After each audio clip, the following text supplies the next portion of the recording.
పితా పుత్ర పవిత్ర ఆత్మ నామమున ఆమెన్. క్రీస్తు ప్రభునియందు ప్రియ దేవుని బిడ్డలారా, సహోదరి సహోదరులారా, యాత్ర ఇది ఒక పుణ్యయాత్ర. జూబిలీ యాత్ర, కనాను యాత్ర, మనందరి పరలోకపు యాత్ర అనే ఈ శీర్షికతో ఈ జూబిలీ ధ్యాన వడకంలో ప్రతిరోజు మంచి మనసుతో దేవుని పరిశుద్ధ స్వరాన్ని వినడానికి ఆతృతతో ఎదురు చూస్తున్న మీ అందరికీ ప్రభుయేసు నామములో మరొక్కసారి శుభాశీస్సులు తెలియజేస్తూ ఈ వాక్కు పరిచర్యకు మీ అందరినీ ప్రేమతో ఆహ్వానిస్తూ ఉన్నాను.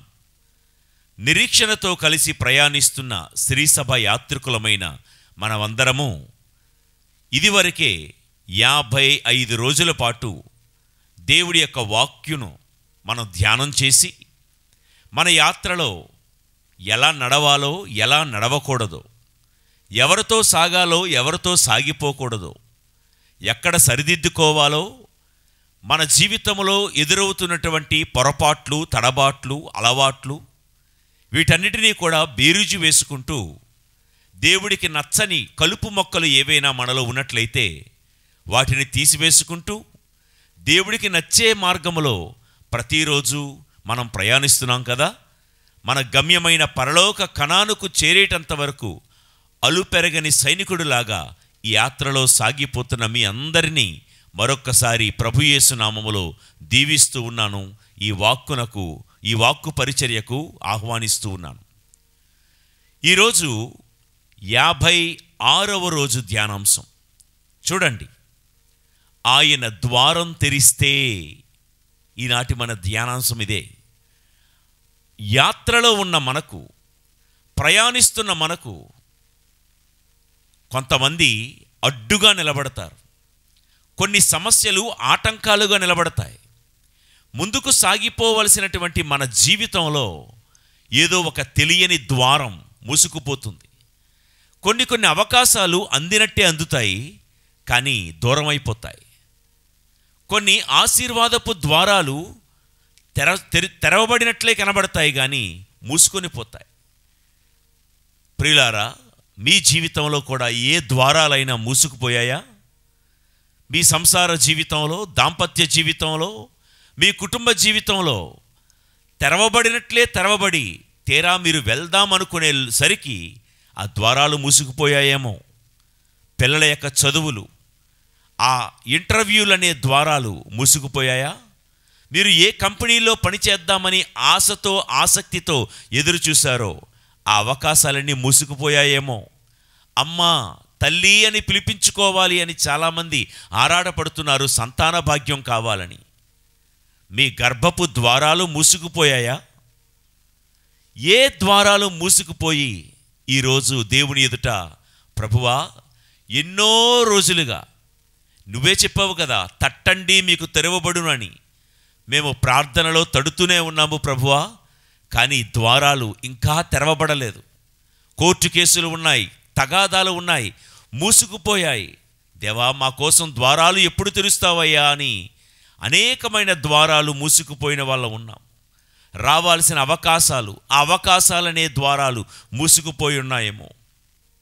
వీటన్నిటినీ మదిలో ఉంచుకొని ఈరోజు ప్రార్థన చేయబోతున్నాము. దేవా, ఏ ద్వారాలు మూసుకుపోయాయో ఆ ద్వారాలన్నీ నీ కృపతో తెరువు ప్రభువా.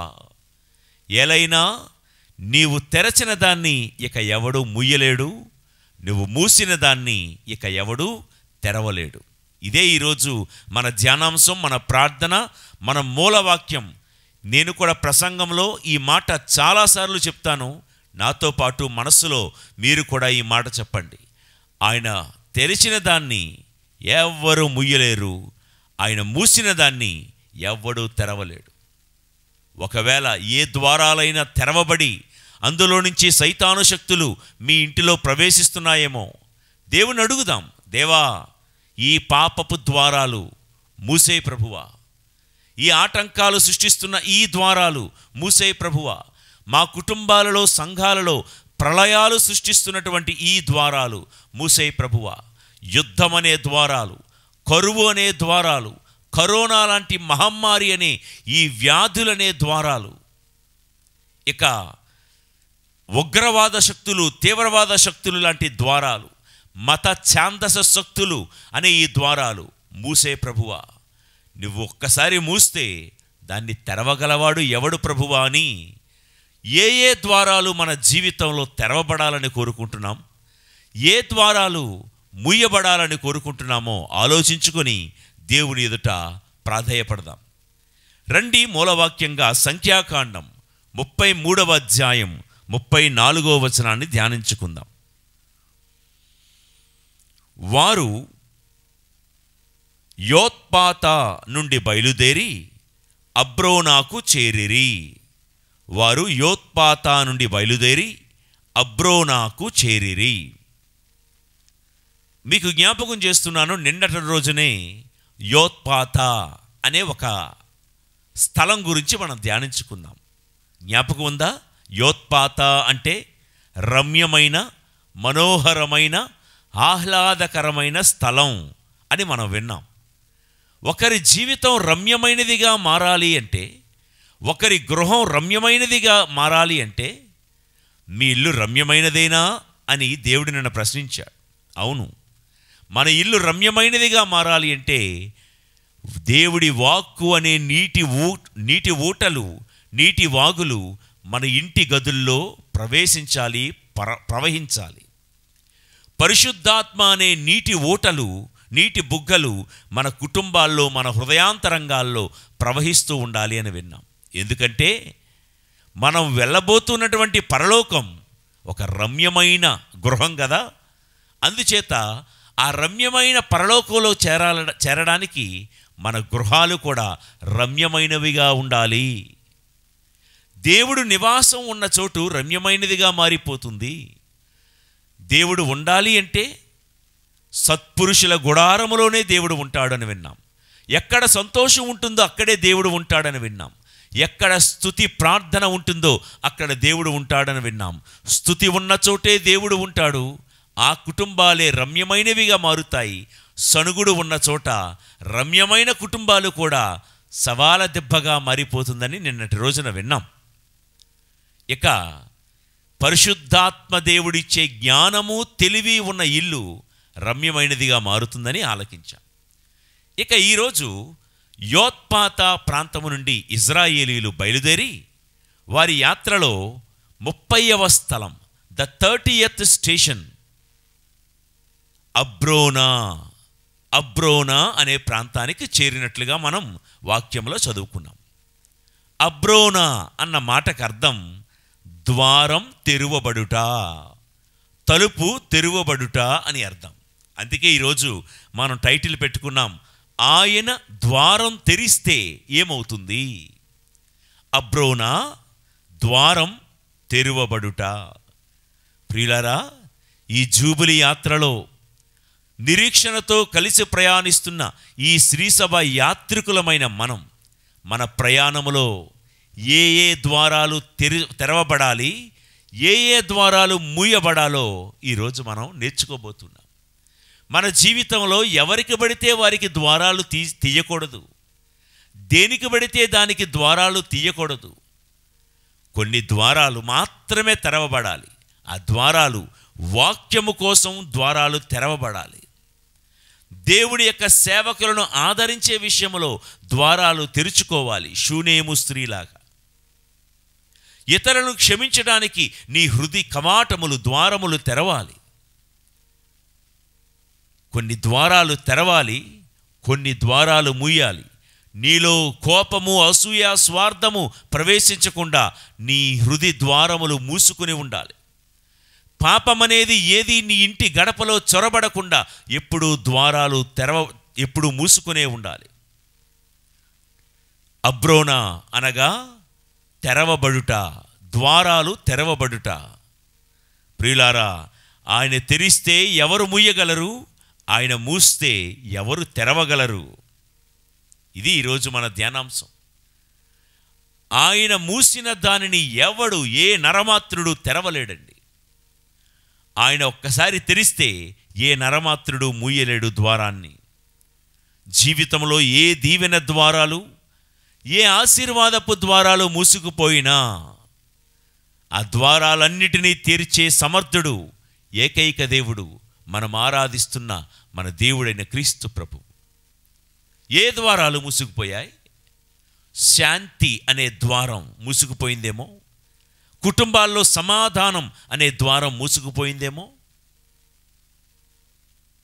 చదువులలో రాణించడానికి పిల్లల్లో పరిశుద్ధాత్మ ఆ జ్ఞానం అనే ద్వారం మూసుకుపోయిందేమో, చాలామంది పిల్లల్లో యవ్వనస్తుల్లో క్రమశిక్షణ అనే ద్వారాలు మూసుకుపోయాయేమో, దైవభక్తి, దైవ ప్రేమ, విశ్వాసము, నమ్మిక అనే ద్వారాలు మూసుకుపోయాయేమో, చేసిన తప్పును తలంచుకొని పశ్చాత్తాపపడాలి అని ఆ పశ్చాత్తాపపు ద్వారం మూసుకుపోయిందేమో, మన జీవితంలో ఏ ఆశీర్వాదపు ద్వారాలు మూసుకుపోయినా తెరవడానికి సమర్థుడు మనం ఆరాధిస్తున్న దేవుడు.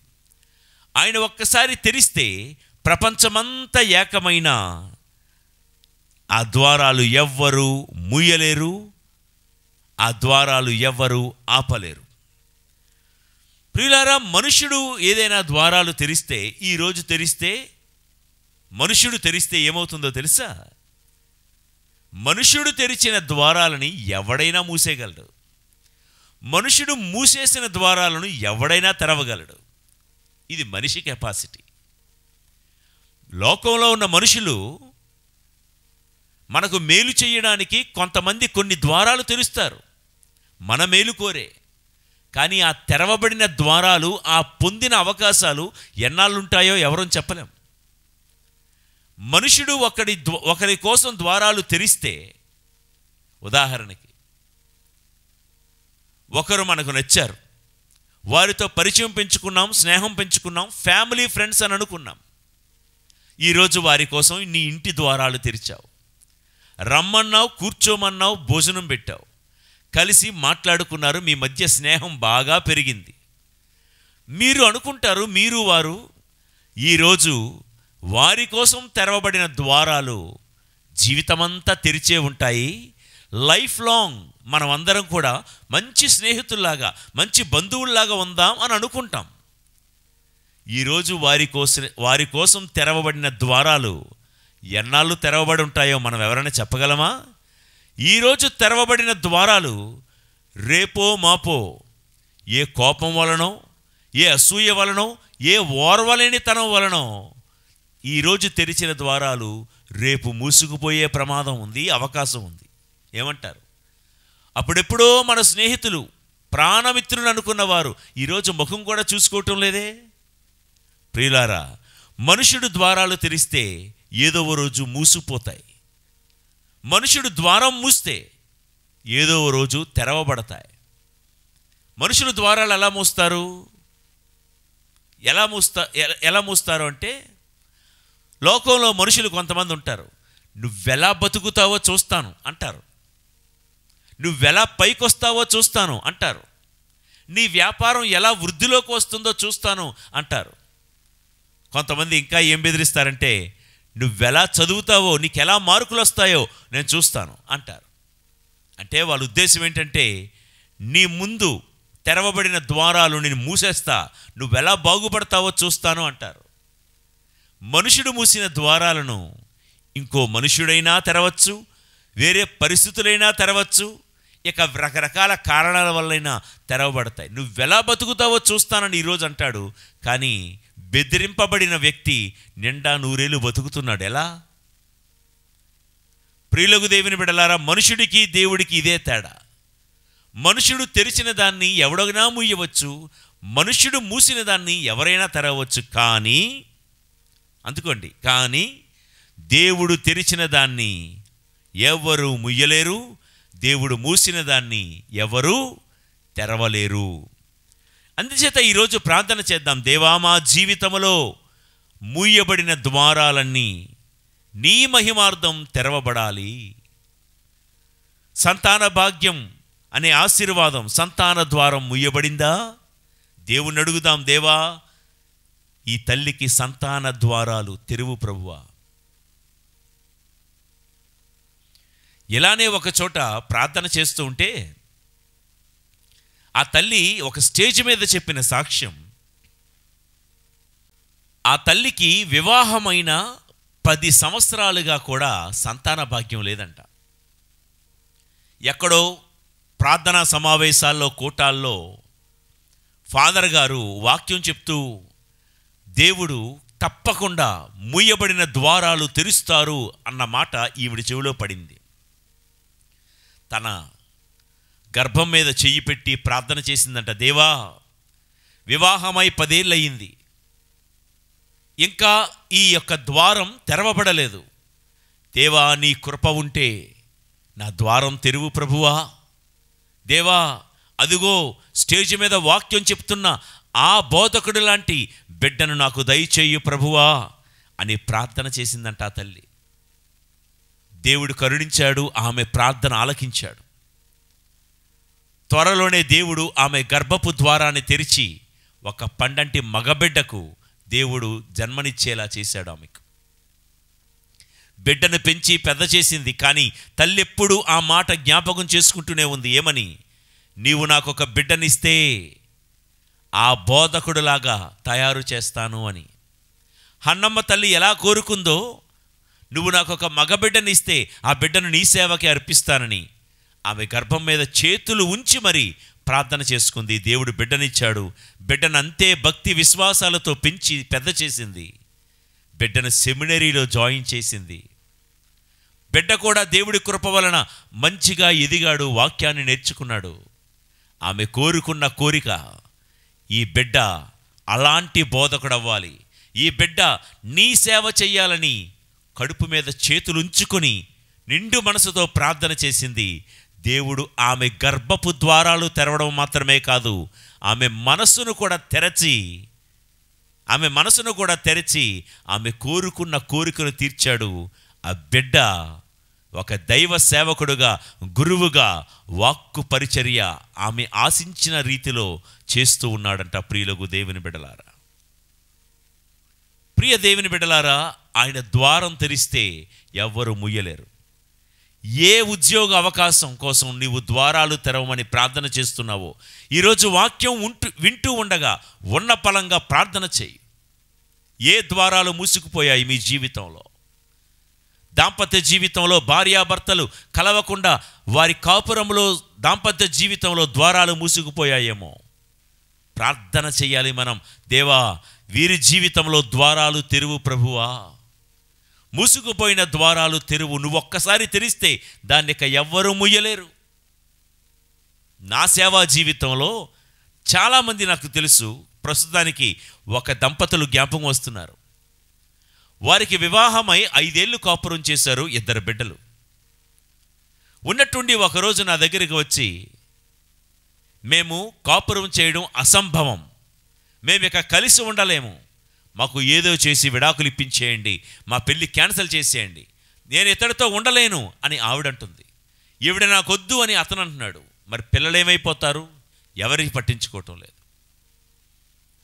ప్రియులకు దేవుని బిడ్డలారా, ఇక ఇది అసంభవం అని ఆ భార్య అంది, భర్త అన్నాడు. ఇక వీళ్ళు కలిసి ఉండలేరండి, ఎందుకంటే పెద్దల మీటింగు చాలా పెట్టాము అని మనవన్ని మనవరాల్ని ఎత్తుకున్నటువంటి అత్తామామలు అంటున్నారు, అమ్మా నాన్నలు కూడా అంటున్నారు. చుట్టాలు వచ్చారు, బంధువులు వచ్చారు, చాలాసార్లు సిట్టింగులు జరిగాయి. మా ప్యారిష్ సంఘ పెద్దలు కూడా వచ్చి మీటింగ్లో పాల్గొన్నారు. ఇది అసంభవం అండి, ఇంకా ఇది తేలే కేసు కాదండి, ఇక వీళ్ళు కలిసి ఉండడం అసంభవం. ఎందుకంటే ఎంతోమంది లాయర్లు చెప్పారు, సంఘ పెద్దలు చెప్పారు, వాళ్ళ తల్లిదండ్రులు, వారి బంధువులు, పెద్దలందరూ చెప్పారు. కానీ వీళ్ళు ఇంకా కలిసే వాతావరణమే లేదు. ప్రియులారా, నమ్ముతారా? నా సేవా జీవితంలో నేను కల్లారా చూసిన ఒక అద్భుతాన్ని మీతో పంచుకుంటున్నాను. నేను ఒక్కటే చెప్పాను చివరికి. నేను కూడా ఎన్నో మాటలు చెప్పాను, నాకు మనసులో అనిపించింది. ఎంతమంది చెప్పారు, నేను చెప్పాను, అయినా వీళ్ళు ససేమిరా అంటున్నారు, ఇక అవ్వదు అంటున్నారు. చివరగా ఒకే మాట చెప్పాను, మీ పిల్లల్ని మీ అమ్మా నాన్నలకి ఇచ్చి దేవాలయంలోనికి వెళ్ళి మీరేం చేయకండి, సరే మీ నిర్ణయాలు ఏంటో మీరు తీసుకోండి, మిమ్మల్ని నేను ఇబ్బంది పెట్టను. దేవాలయంలోనికి వెళ్ళి దివ్య సప్రసాద మందసం ముందు మీరిద్దరూ అటు ఇటు కూర్చొని ఒక గంట సేపు దివ్య సప్రసాద మందసం ముందు అలా ఉండండి చాలు, అంతే. నేను ఇంకేమనలే. దివ్య సప్రసాద మందసం ముందు ఉండండి, ఇక నేను ఇబ్బంది పెట్టను, మళ్ళా మీరు నా వద్దకు రావక్కర్లేదనేసాను నేను. సరే, ఇంక ఇదే లాస్ట్ అండ్ ఫైనల్ సిట్టింగ్ అని వాళ్ళు అనుకున్నారేమో. The final sitting, why to sit with people, let us sit with God అని అనుకున్నారు. ఇది ఫైనల్ సిట్టింగ్ కదా, ఇది మనుషుల దగ్గర కూర్చునే కంటే దేవుడి దగ్గర కూర్చుందామని నేను చెప్పగా వారు వెళ్ళారు. గంటసేపు వాళ్ళు ఆరాధనలో కూర్చొని, ఏమైందో ఏమో నాకు కూడా తెలీదు, వచ్చారు. మేమందరము సుమారు 30 మంది ఉన్నాం బయట. మేమందరం వింటుండగా చూస్తుండగా వాళ్ళిద్దరూ చెయ్యి పట్టుకుని వస్తూ, అయిందేదో అయిపోయింది, మేమెన్నాళ్ళు మిమ్మల్ని ఇబ్బంది పెట్టినందుకు మమ్మల్ని క్షమించండి, ఇక బ్రతుకు దినములన్నీ మా మధ్య విభేదాలు, మనస్పర్ధలు, కలహాలు రావు. ఏలైనా సైతానుడు మా మధ్య మూసిన ద్వారాన్ని ఈరోజు దివ్య సప్రసాద మందసంలో ఉన్న దేవుడు ద్వారాన్ని తెరిచాడు. ఆయన ద్వారం తెరిస్తే ఇక ఎవరు ముయ్యగలరు? ప్రియ దేవుని బిడ్డలారా, అబ్రోనా ద్వారాలు తెరిచే దేవుడు, సంసార జీవితంలో మూసుకుపోయిన ద్వారాలు తెరిచే దేవుడు, ఉద్యోగాల విషయంలో ద్వారాలు తెరిచే దేవుడు, చదువుల్లో ద్వారాలు తెరిచే దేవుడు. అన్నిటికీ మించి పరిశుద్ధంగా ఇక మేము బ్రతకలేము, నాలాంటోడు ఎంత పాపాత్ముడు ఇక పవిత్రంగా బ్రతకగలడా, ఇక నాకు ఛాన్సే లేదు అని అనుకుంటున్నావా? ఛాన్సే లేదు అని నువ్వు అనుకుంటున్నావు. కానీ ఒక్కసారి ఈ ఇద్దరు దంపతులు ప్రభు ముందుకొచ్చి, దేవా నీ చిత్తమైతే ఈ ద్వారాలు తెరువయ్యా అని ప్రార్థన చేశారు. వారికి ద్వారాలు తెరిచిన దేవుడు. పరిశుద్ధంగా జీవించడానికి మన హృదయ ద్వారాలు కూడా తెరవగలడు. ఆయన ఒక్కసారి తెరిస్తే మూసే తరం, ముయ్యగలిగే శక్తి ఎవడికి లేదు ప్రియులకు దేవుని బిడ్డలారా. కాబట్టి ఇలాంటి అద్భుతమైనటువంటి సందర్భాలు, సంఘటనలు నా జీవితంలో చాలా ఉన్నాయి. అఫ్కోర్స్ మీకు కూడా అలాంటి ఆత్మీయ అద్భుతమైన అనుభవాలు ఎన్నో ఉండుంటాయి ప్రియులకు దేవుని బిడ్డలారా. నేను ఆ మధ్య ఎప్పుడో యూట్యూబ్లో చూశాను, సాధు సుందర్ సింగ్ గారి సాక్ష్యం యూట్యూబ్ ఛానల్లో ఎక్కడో నేను విన్నాను. ఆ సాక్ష్యాన్ని నేను మీతో పంచుకుంటాను. ఆయన పేరు సాధు సుందర్ సింగ్. ఆయన ఒకప్పుడు అన్యుడే, కానీ దేవుని నమ్ముకున్న తర్వాత భారతదేశంలో కొన్ని ప్రాంతాల్లో సువార్త ప్రచారం చేస్తూ టిబెట్ ప్రాంతంలోనికి వెళ్ళి సువార్త ప్రచారం చేస్తున్నాడంట. టిబెట్ అనే ప్రాంతంలో సువార్త ప్రచారం చేస్తున్న సాధు సుందర్ సింగ్ గారిని చూసి కొంతమంది అల్లరి మూకలు, ఛాందస శక్తులు ఆయన చేస్తున్న సేవ చూసి ఓరవలేక ఒక పాడుబడిన బావిలో, లోతైన బావిలో ఆయన్ను పడేశారంట. పడేసి ఆ బావి మీద ఒక బండలాంటి మూతన పెట్టి ఆ బావికి తాళం వేసి ఆ తాళం చెవిని ఆ ప్రభుత్వ అధికారి దగ్గర ఉంచారంట. రాత్రంతా సాధు సుందర్ సింగ్ గారు బావిలోనే లోతైన బావి, చీకటి, తిండి లేదు, ఎవరూ లేరు, అరిసినా కేక ఏ మనుషుడికి వినబడదు. ఇలాంటి పరిస్థితుల్లో సాధు సుందర్ సింగ్ గారు దేవుణ్ణి ప్రార్థన చేశారంట. ఆ బావిలోనే మోకాళ్ళుండి, దేవా మనుషులు నన్ను బావిలో పడేసి పైన ఒక సిమెంట్ దిమ్మతో తయారు చేసిన ఒక మూతను వేసి గొలుసులతో తాళం వేసి బిగించారయ్యా. మనుషులు మూసిన దాన్ని నీవు తెరవగలవు కదా, నీవు ద్వారాలు తెరిచే దేవుడువు కదా అని ఆ రాత్రంతా ప్రభువుతో యబ్బోకు అనే రేవు దగ్గర యాకోబు ఎలాగైతే దేవుడితో పెనుగులాడాడో, సాధు సుందర్ సింగ్ గారు కూడా దేవుణ్ణి రాత్రంతా ప్రార్థన చేశాడంట. తెలతెలవారుతూ ఉంది, సుమారు 4:30-5 ప్రాంతంలో ఏదో ఒక దివ్య హస్తం బావిని మూసి ఉన్నటువంటి ఆ యొక్క బండను దొర్లిస్తూ పొడవాటి చెయ్యి ఆ బావిలోకి దించబడిందంట. ఆయన చెప్తా ఉంటాడు, దానియేలు గ్రంథంలో వింటామే, నెబుకద్నెజర్ రాజు, ఆ రాజు బెల్షజర్ రాజు గోడ మీద పెద్ద పొడవాటి గోడలు చూసుకుని వెర్రవీగిపోయి దేవాలయములో నుండి వచ్చే పవిత్రమైన పానపాత్రల్లో మద్యాన్ని పోసుకొని తాగుతూ ఉంటే ఆకాశము నుండి ఒక పొడవాటి దివ్యహస్తం వచ్చి ఆ గోడల మీద రాసిందే మేనే మేనే టెకిల్ ఓఫార్సిన్ అని. అలా సాధు సుందర్ సింగ్ గారు పడిపోయిన లోతైన బావిలోకి ఒక దివ్యహస్తం వెళ్ళి సాధు సుందర్ సింగ్ గారిని బయటకు తీసుకొని వచ్చిందంట. ప్రియులకు దేవుని బిడ్డలారా, తాళాలు ఇంకా అధికారి వద్దే ఉన్నాయి, కానీ ద్వారాన్ని తెరిచిందెవరు? తాళాలు ప్రభుత్వ అధికారి దగ్గరే ఉన్నాయి, ద్వారాలు తెరిచిందెవరు? ద్వారాలు తెరిచిందెవరు? ఇదే ప్రశ్న ఆ ఊరంతా వ్యాప్తి చెందింది. తెల్లారేసరికి బయటకు వచ్చాడు, తాళం చెవు మాత్రం ఇక్కడే ఉంది. ఎవరు ఈ ద్వారాలు తెరిచారు? మనుషుడు మూసిన ద్వారాలు తెరవగలిగే ధైర్యం ఎవడికుందని ఆ ప్రభుత్వ అధికారి అడిగితే సాధు సుందర్ సింగ్ చెప్పారంట, ఓ మనుషుడా, నువ్వు ఏ ద్వారాలు మూసిన ద్వారాలన్నీ తెరవగల ఏకైక సమర్థుడు నేను నమ్ముకున్న నా ఆరాధ్య దైవమైన యేసు ప్రభు. ఆయన ఒక్కసారి తెరిస్తే ఎవరు కూడా మూయలేరు అని గొప్ప సాక్ష్యం చెప్పాడంట. ప్రియులకు దేవుని బిడ్డలారా, ఇదే సందర్భం, ఇదే సంఘటన మీరు తర్వాత చదువుకోండి. ఇర్మియా గ్రంథం 38వ అధ్యాయంలో ఇర్మియా గారిని కూడా సిద్కియా రాజు పరిపాలనా కాలంలో కొంతమంది పాడుబడిన బావిలో వేసేస్తే ఎబెద్మెలెకు అనే ఒక నపుంసకుడు సహాయంతో దేవుడు ఇర్మియాను బయటకు తీసుకొచ్చినటువంటి ఉదంతాన్ని మనం అక్కడ చదువుతాము. ప్రియులకు దేవుని బిడ్డలారా, సరే, అబ్రోనా అనగా ద్వారం తెరిచే దేవుడు. చూస్తున్నారు కదా, ఆయన ద్వారం తెరిస్తే ఏమవుతుంది? ఆయన తెరిచిన దాన్ని ఎవడు ముయ్యలేడు, ఆయన మూసిన దాన్ని ఎవడు తెరవలేడు. ఓకే, బైబిల్ గ్రంథంలో కొందరి ద్వారాలు ఎలా మూయబడ్డాయి, కొంతమంది ద్వారాలు ఎలా తెరవబడ్డాయో కొన్ని మాటలు మనం ధ్యానించుకుందాం ఈరోజు. ఎందుకంటే ఈ మాటలు వింటూ ఉండగా, దేవా, నా ఇంటి ద్వారాన్ని కూడా నీవు తెరువు ప్రభువా, నా హృదయ ద్వారాన్ని కూడా తెరువు ప్రభువా. దేవుడు కొంతమంది ద్వారాలు ఎందుకు తెరిచాడు, కొంతమంది ద్వారాలు ఎందుకు మూశాడు విందామా? ముఖ్యంగా దావీదు గారి జీవితంలో నుంచి నేను కొన్ని మాటలు మాట్లాడబోతున్నాను. అంతకుముందు యెషయా గ్రంథం 22వ అధ్యాయం 22వ వచనాన్ని చదువుకుందాం.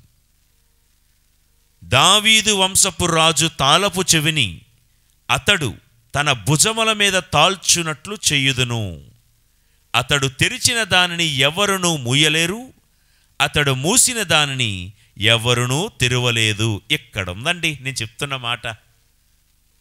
అర్థమవుతుందా? నాకు నేనుగా ఈ మాట ఏమీ చెప్పలేదు, నాకంత జ్ఞానం అంత తెలివి లేదు.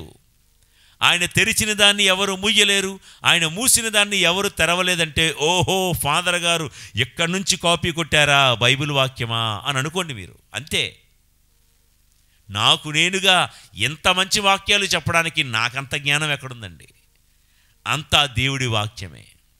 ఏంటంట దావీదు వంశపు రాజు తాళపు చెవిని అతడు తన భుజముల మీద తాల్చునట్లు చేయుదను.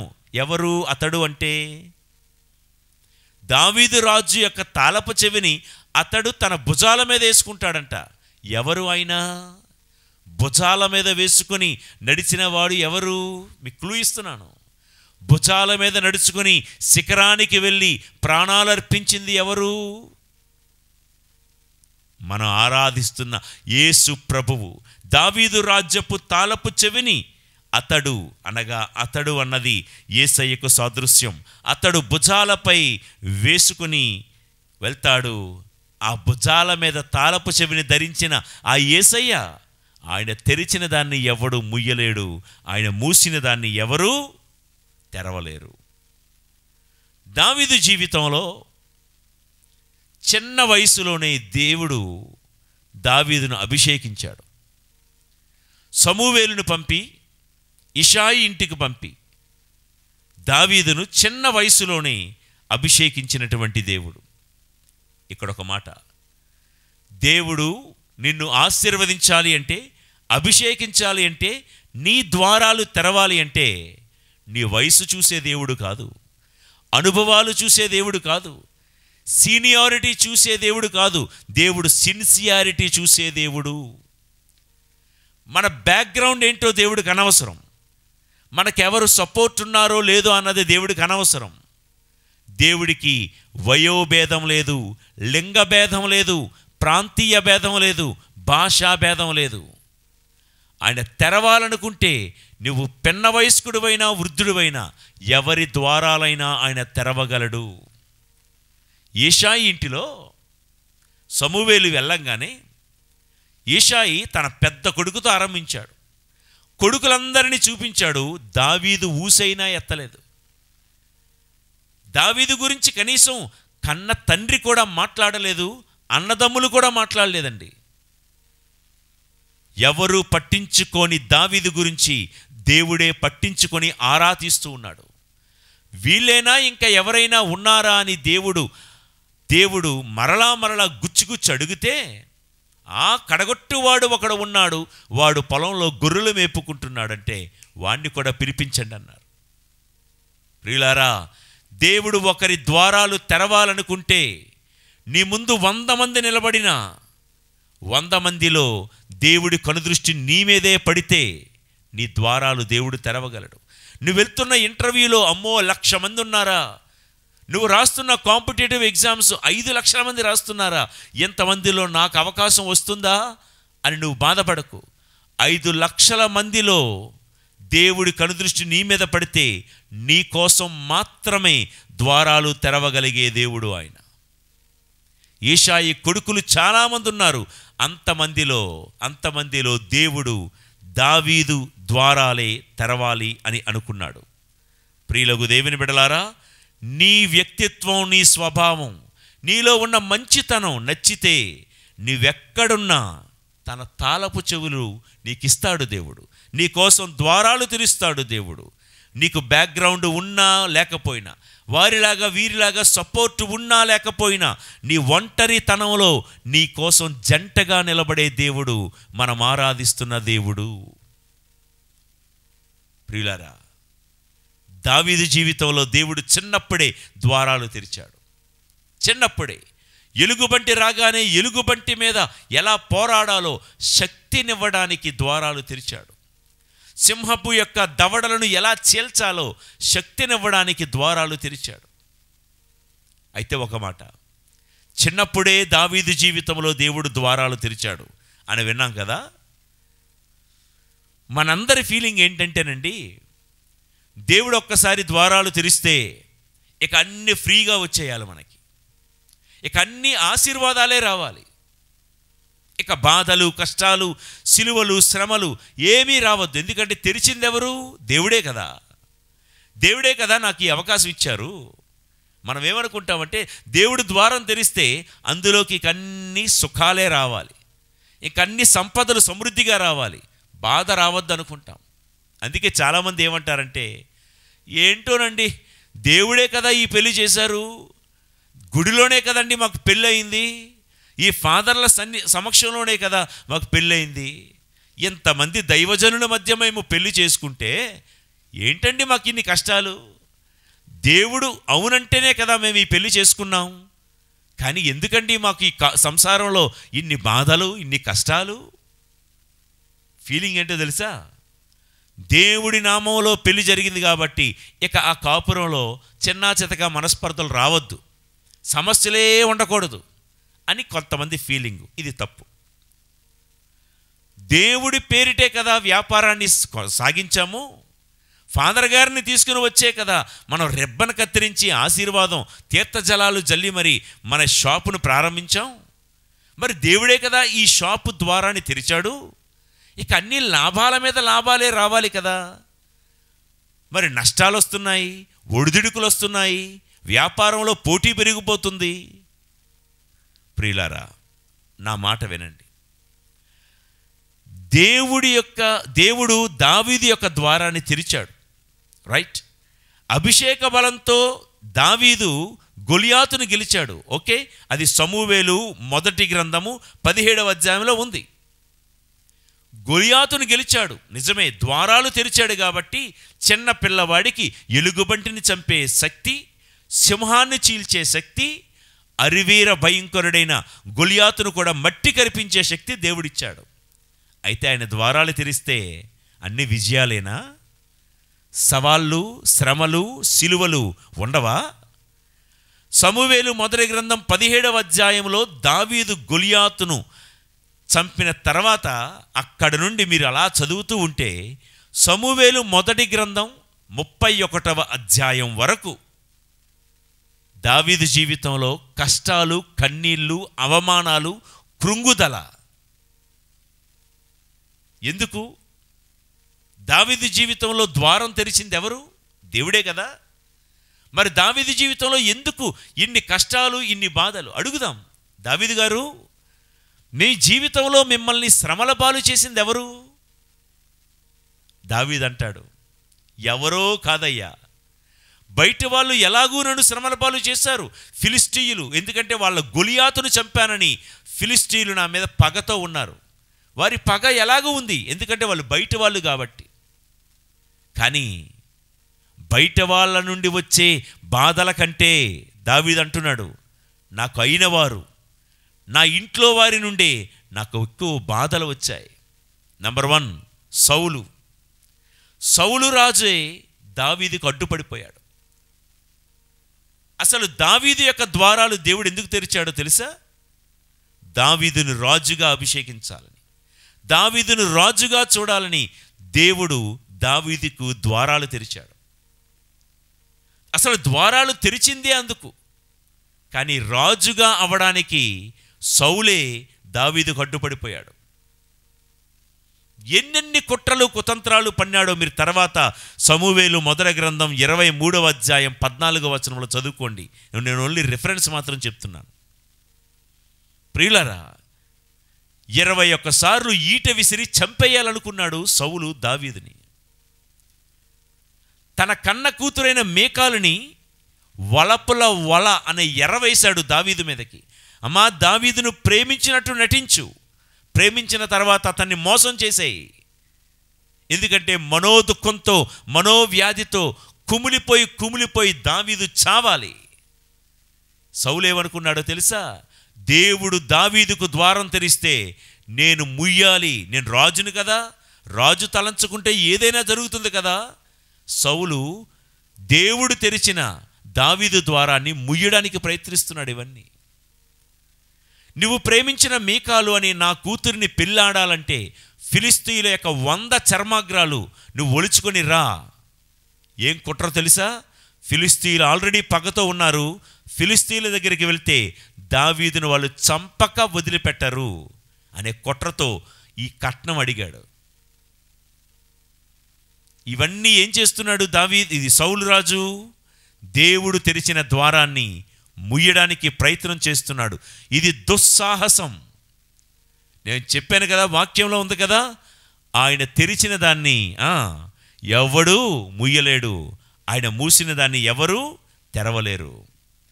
ఒక దావీదు రాజు మాత్రమే కాదండి, చంపడానికి ఎన్నిసార్లు ప్రయత్నించాడు సౌలు. తర్వాత దావీదు స్నేహితులు, దావీదు పక్కనే ఉండి స్నేహితులుగా నటించిన చాలామంది, అహీతోఫెలు లాంటి వాళ్ళు, షిమి అనేటువంటి వాళ్ళు, చాలామంది నమ్మక ద్రోహం చేశారు దావీదుని. వాళ్ళేనా? దావీదు కడుపున పుట్టిన కన్న కొడుకులు అదోనియా, అబ్షలోము, అబియా, ఇలాంటి వాళ్ళందరూ కూడా దావీదు మనస్సు కష్టపెట్టిన వాళ్ళే. చూడండి, సాక్షాత్తు ఆ ఊరికి మహారాజే సామాన్యమైన గొర్రెల కాపర మీద పగబడితే ఎలా ఉంటుంది ఒక్కసారి ఊహించుకోండి. ఇప్పుడు మీరు ఒక కంపెనీలో పనిచేస్తున్నారండి, మీరు ఆ కంపెనీలో చిన్న ఉద్యోగస్తుడండి. చిన్న ఉద్యోగం చేస్తున్న మీ మీద ఆ కంపెనీ బాస్, యజమాని పగబడితే ఇంకేం చేయగలం? దేవుడు ఆ కంపెనీలో మీకోసం తెరిచిన ద్వారాన్ని, ఆ కంపెనీ ఓనర్ గారే మూసేయాలనుకుంటే మనం ఏమనుకుంటాం? రాజే తలంచుకుంటే, ఓనర్ తలంచుకుంటే ఎంతసేపు? జస్ట్ ఒక్కసారి చిన్న సంతకం పెడితే చాలు, నా ఉద్యోగాన్ని పీకేస్తాడు అనుకుంటాం కదా. కానీ మళ్ళా నాకైతే విసుగులేదు ఈ మాట చెప్పడానికి. ఒక్కసారి దేవుడు నీ కోసం ద్వారాలు తెరిస్తే ఎవ్వరు, రాజులు కానివ్వండి, మంత్రులు కానివ్వండి, ప్రధానమంత్రులు కానివ్వండి, దేవుడు తెరిచిన ద్వారాలు ఎవ్వరు మూయలేరు. సౌలు మహారాజు దావీదును చంపాలనుకున్నాడు, కానీ దేవుడు దావీదుని సౌలు చేతికి చిక్కనివ్వలేదు. ఎందుకు? దావీదు మీద దేవుడికి ఒక ప్రణాళిక ఉంది. దావీదు మీద దేవుడికి ఒక ప్రణాళిక ఉంది. ఏంటి ఆ ప్రణాళిక? ఎలాగైనా ఇతన్ని రాజు చెయ్యాలి. అదొక్కటైనా ప్రణాళిక? ఈ దావీదు వంశం నుంచే లోక పాపాలను పరిహరించే దేవుడి గొర్రె పిల్ల అయిన క్రీస్తు ప్రభు ఉద్భవించాలి. ఇది దేవుడి ప్లానింగ్. అందుకోసమే దావీదు కోసం, దావీదు చిన్న పిల్లోడుగా ఉన్నప్పుడే దావీదు ద్వారాలు తెరిచి అభిషేకించిన దేవుడు. ప్రియులకు దేవుని బిడ్డలారా, నేను మళ్ళా చెప్తున్నాను, దావీదు కోసం ద్వారాలు తెరిచాడు కాబట్టి వెంటనే సింహాసనం మీద కూర్చోబెట్టలేదు. ఆ సింహాసనం మీద కూర్చునే ముందు దావీదు జీవితంలో ఎన్నో కష్టాలు, అవమానాలు, అనుభవాలు. మన జీవితంలో దేవుడు తప్పకుండా ఈ యాత్రలో ఉన్న మనకు ద్వారాలు తెరుస్తాడు. ఆల్రెడీ తెరిచాడు. జ్ఞానస్నానం అనే దేవద్రవ్యానుమానము ద్వారా ఎప్పుడైతే మనల్ని ఆయన బిడ్డలుగా చేసుకున్నాడో ద్వారాలు తెరిచాడు మనందరి కోసం. కానీ ఆయన ద్వారాలు తెరిచాడు కదా, ఆయన ద్వారాలు తెరిచాడు కాబట్టి ఇక నా జీవితంలో కష్టాలే రావు అనుకోవద్దు, సమస్యలు సిలువలు రావు అనుకోవద్దు. ఆయన చెప్పే మాట లూకాసు వార్త 9వ అధ్యాయములో, నన్ను వెంబడింపగోరువాడు అనుదినము తనను తాను త్యజించుకొని తన సిలువను ఎత్తుకొని, అనుదినము సిలువలు ఉంటాయంట, అనుదినము తమ సిలువలను ఎత్తుకొని నన్ను వెంబడించాలి. అంచేత ఎప్పుడు కూడా ఇలా అనుకోవద్దు, దేవా ఏంటి ప్రభువా ఇంత ప్రార్థన చేస్తున్నాను, ఎంత వాక్యం వింటున్నాను, ఇన్నిన్ని గుళ్ళు గోపురాలు పుణ్యక్షేత్రాలు దర్శిస్తూ ఉన్నాను, నిజంగా నువ్వు నా కోసం ద్వారం తెరిచావా ప్రభువా? ద్వారం తెరిస్తే మరి ఎందుకు ఆశీర్వాదాలు రావటం లేదంటే, ఆశీర్వాదాలు వచ్చే ముందు ప్రియులారా, తొలకరి వాన పడే ముందు ఆకాశమంతా దద్దరిల్లిపోతుంది, ఉరుములతోనూ పిడుగులతోనూ మెరుపులతోనూ. ఉరుములు, పిడుగులు, మెరుపులు వస్తున్నాయంటే తొలకరి వాన కురిసే రోజులు రాబోతున్నాయని అర్థం. చెమ్మ చీకటి అలముకుందంటే ఉదయభానుడు సూర్యుడు ఉదయించబోతున్నాడని అర్థం.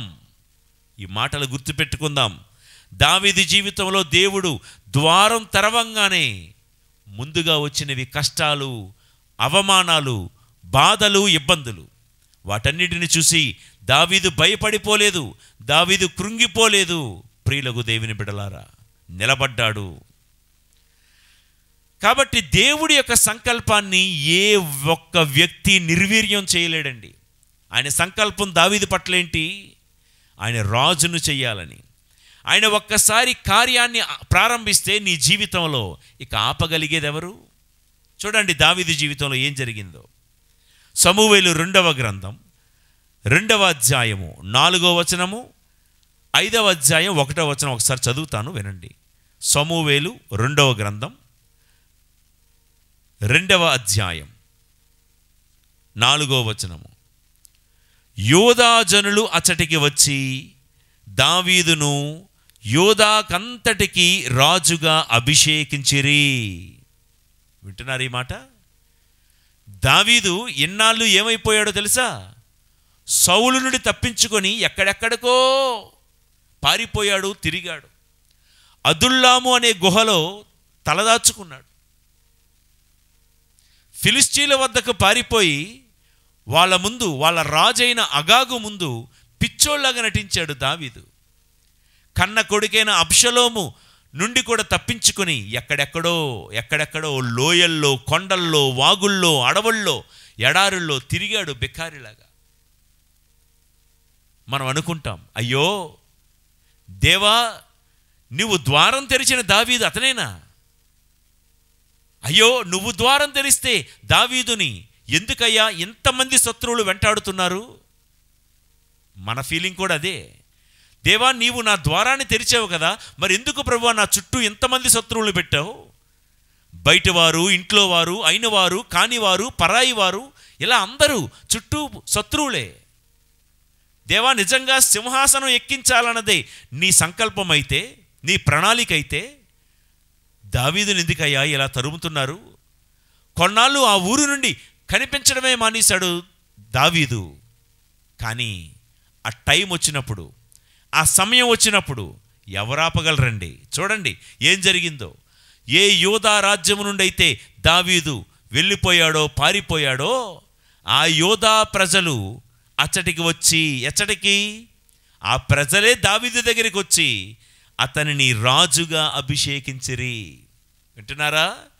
టైం వచ్చినప్పుడు ఎవరైతే నిన్ను చెదరగొట్టారో, ఎవరైతే నిన్ను బెదరగొట్టారో, ఎవరైతే నిన్ను వద్దు అనుకున్నారో వాళ్ళే నీ కాలు వద్దకు వచ్చేలాగా దేవుడు చేస్తాడు టైం వస్తే. ఈ మాట మీకు నచ్చే ఉంటుంది, నాకు తెలుసు కదా ప్రియులారా. దేవుడు ద్వారం తెరవంగానే ఆహా, ఇక అన్ని సమస్యలు పరిష్కరించిపోవాలి, ఇక ఎవడు నాకు శత్రువు అనేవాడు ఉండకూడదు అని అనుకోవద్దండి. ద్వారం తెరిచిన దేవుడు కొన్ని పరీక్షల గుండా నడిపిస్తాడు. కొన్ని లోయల గుండా, కొన్ని సమస్యల గుండా మన జీవితాన్ని నడిపిస్తూనే ఉంటాడు. కొన్నిసార్లు ఎన్నో మలుపులు తిరగాల్సి వస్తుంది, ఎన్నో లోయల గుండా జారిపోవాల్సి వస్తుంది, ఎన్నో పర్వతాలు ఎక్కాల్సి వస్తుంది. ఇవన్నీ జీవిత అనుభవాలు నేర్పే పాఠం. ఆయన ద్వారం తెరిచాడు నీ కోసం ఒక సంకల్పంతో, ఇది గ్యారంటీ. ఆయనకు ఒక ప్రణాళిక ఉంది, అందుకే ద్వారం తెరిచాడు. ఆయన తెరిచిన దాన్ని 1000 కాదు, 100 మంది కాదు, 10,000 మంది శత్రువులు ఉన్నను.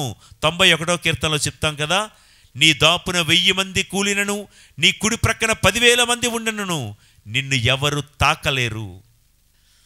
ప్రియులారా, ఆ సమయం వచ్చినప్పుడు ఏం జరిగిందంటే, యోధా జనులందరూ దావీదు వద్దకు వచ్చి, దావీదు గారు, మీరే మా యోధా రాజ్యమంతటికి రాజుగా ఉండండి అని సమూయేలు 2వ గ్రంథం 2వ అధ్యాయం 4లో చదువుకున్నాం. ఓకే, ఒక 2 పేజీలు అటు తిరగవేయండి. అప్పుడు సమూయేలు 2వ గ్రంథం 5వ అధ్యాయము 1వ వచనం వస్తుంది. ఆ వచనం కూడా చదువుతాను, వినండి. అంతటా ఇజ్రాయేలీయుల తెగలన్నీ, చూసారా, ఇజ్రాయేలీయుల తెగలన్నీ హెబ్రోనున దావీదు కడకు వచ్చి, మేమందరము నీ ఎముక వంటి వారము, మేమందరము నీ ఎముక నంటిన వారము, రక్త సంబంధులము. పూర్వము సౌలు పరిపాలించినప్పుడు ఇజ్రాయేలు సైన్యమును నడిపించిన వాడవు నీవే. యావే, నీవు నా ప్రజలకు కాపరివి, నాయకుడవు అయ్యదువని నిన్ను గూర్చియే సెలవిచ్చెను. పెద్దలందరూ హెబ్రోనుకు రాగా దావీదు యావే సమక్షమున వారితో వడంబడిక చేసుకొనెను. అంతటా పెద్దలు అతనిని ఇజ్రాయేలీయులకు రాజుగా అభిషేకించిరి. వింటున్నారండి? ఇంతకుముందేమో ఇజ్రాయేలీలో ఎన్ని తెగలున్నాయి, ఎన్ని గోత్రాలు? 12 గోత్రాలు కదా. ఇంతకుముందు 2వ అధ్యాయములో ఎవరొచ్చారు? కేవలము యోధా తెగకు చెందినవారు మాత్రమే వచ్చి ఏమన్నారు? నువ్వు మాకు రాజుగా ఉండయ్యా అని. దావీదు వాళ్ళ దగ్గరికి వెళ్ళలేదు. దావీదు ఎక్కడున్నాడో తెలుసా? హెబ్రోనులో ఉన్నాడు. దాని గురించి చెప్తాను మీకు. దావీదు ఉన్న హెబ్రోనుకు యోధా ప్రజలందరూ వెళ్ళి మాకు రాజుగా ఉండయ్యా. ఆయన ద్వారం తెరిస్తే నువ్వు వద్దు అని అనుకున్న వాళ్ళు మళ్ళా వచ్చి నువ్వే ముద్దు అంటారు. విన్నారా? ప్రాస కోసం చెప్పలేదు, ఇది నిజమండి.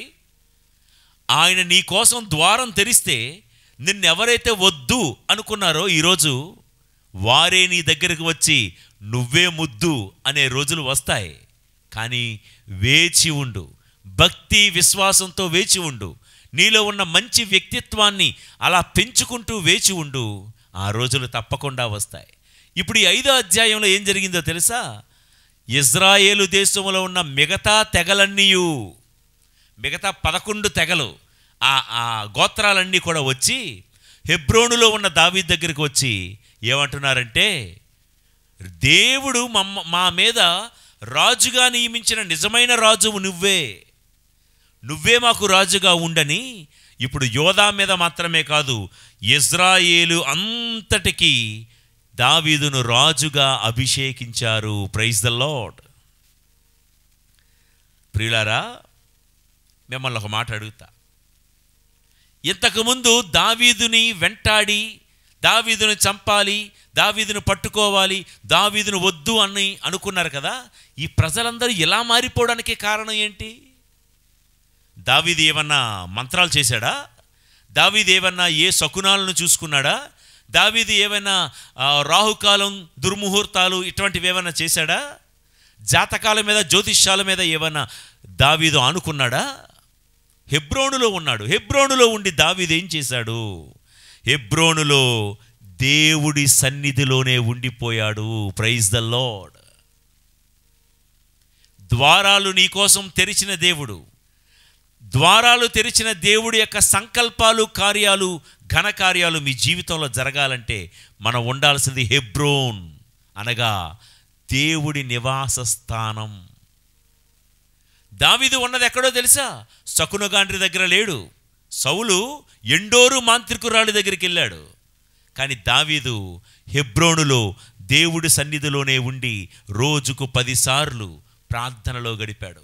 దేవా, నన్ను వద్దు అనుకుంటున్నారు, నువ్వు వాళ్ళని ఏం చేస్తావని ఇష్టం అంటే, నేనేం చేస్తానయ్యా, వద్దు అనుకున్న వారిని నీవే ముద్దు అనుకునేలా చేస్తాను అన్నాడు దేవుడు. దేవా, అందరూ నా మీదకు చంపడానికి చేతులు ఎత్తుకుంటూ వస్తున్నారయ్యా, నువ్వేం చేస్తావయ్యా అని దావీదు హెబ్రోనులో దేవుని అడిగేవాడు. దేవుడేం సమాధానం చెప్పేవాడికి తెలుసా? నిన్ను చంపడానికి చేతులెత్తిన వారిని నిన్ను ఆశీర్వదించడానికి చేతులెత్తేవారిగా చేస్తానన్నాడు.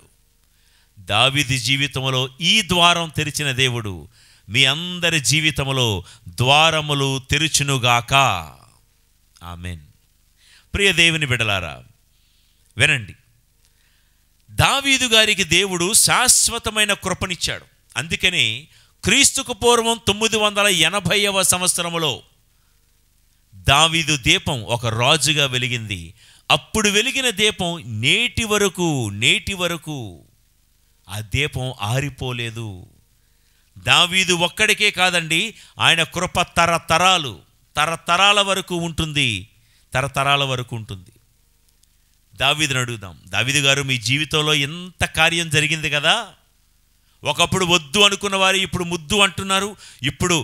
ఒకప్పుడు దేశ దెమ్మరలాగా పారిపోయిన వాడిని ఈరోజు నువ్వు ఇజ్రాయేలుకు రాజుగా అయ్యావు కదా. ఇదంతా ఎలా జరిగిందయ్యా? వాట్ ఈస్ ద సీక్రెట్ అంటే బూస్ట్ అని చెప్తాడా దావీదు?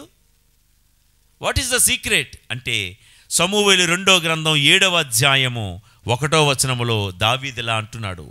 దావీదు తన నగరమున సురక్షితముగా జీవించుచుండెను.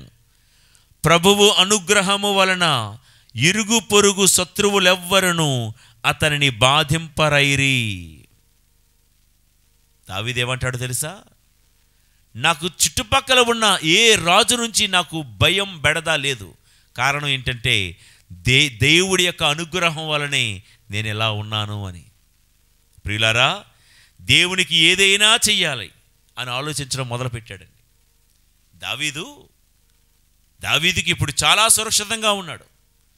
పొరుగు రాజ్యాల నుంచి, రాజుల నుంచి ఏ యుద్ధపు ముప్పు లేదు. సురక్షితంగా దాను నుండి బెత్షెబా వరకు హాయిగా సంతోషంగా పరిపాలిస్తున్నాడు. ఇలాంటప్పుడే దావీదుకి ఒక ఆలోచన వచ్చింది. నేను ఇలా ఉండడానికి కారణం దేవుడే కదా, అలాంటి దేవుడికి నేను ఏదైనా చెయ్యాలి అనే ఆలోచన. నేను ఈ స్థితిలో, ఈ స్థాయిలో, ఈ అంతస్తులో ఉండడానికి కారణం దేవుడే కనుక నన్ను ఈ అంతస్తులో ఉంచిన దేవుడికి నేను ఏదైనా చెయ్యాలి అని ఆలోచించుకొని దావీదు మైండ్లోకి ఏమొచ్చిందో తెలుసా? నేను దేవుడికి ఒక దేవాలయాన్ని నిర్మించాలి అనే ఆలోచన వచ్చింది. ప్రియులారా, ఇక్కడ దావీదు మనందరికీ ఒక పాఠాన్ని నేర్పిస్తున్నాడు. దావీదు జీవితంలో దేవుడు ద్వారాలు తెరిచాడు. ఆ ద్వారాలు తెరవగా సింహాసనం మీద కూర్చునే ముందు ఎన్నో బాధలు, అనుమానాలు, వేదనలు పొందాల్సి వచ్చింది. అయినా సింహాసనం మీద కూర్చొని దావీదు గతాన్ని మర్చిపోకుండా తనను ఈ సింహాసనం మీద, అంతస్తు మీద కూర్చోబెట్టిన దేవుడికి రుణం తీర్చుకోవాలి, ఏదైనా చెయ్యాలని ఆలోచించి ఒక దేవాలయాన్ని కట్టాలనుకున్నాడు. ప్రియులారా, మీరున్న స్థాయి, స్థితి మీరు అనుకుంటే వచ్చింది కాదు, మీరు కోరుకుంటే పొందింది కాదు. దేవుడు చల్లని చూపు చూశాడు కాబట్టి మనకి హోదా, మనకి అంతస్తు, మనకి పదవి, మనకి ఆస్తి, మనకి సంపద, మనకి ఉద్యోగం. దేవుడు చల్లని చూపు చూశాడు కాబట్టి మనం ఇవన్నీ అనుభవిస్తున్నాం. దేవాలయానికి వచ్చిన ప్రతిసారి పొద్దస్తమానం ఇదే ప్రభువా నా బాధ, ఇవే ప్రభువా నా అవసరాలు, దేవా నా బాధను తీర్చు, దేవా నా అవసరాలు తీర్చు అని అడగడం కాదు.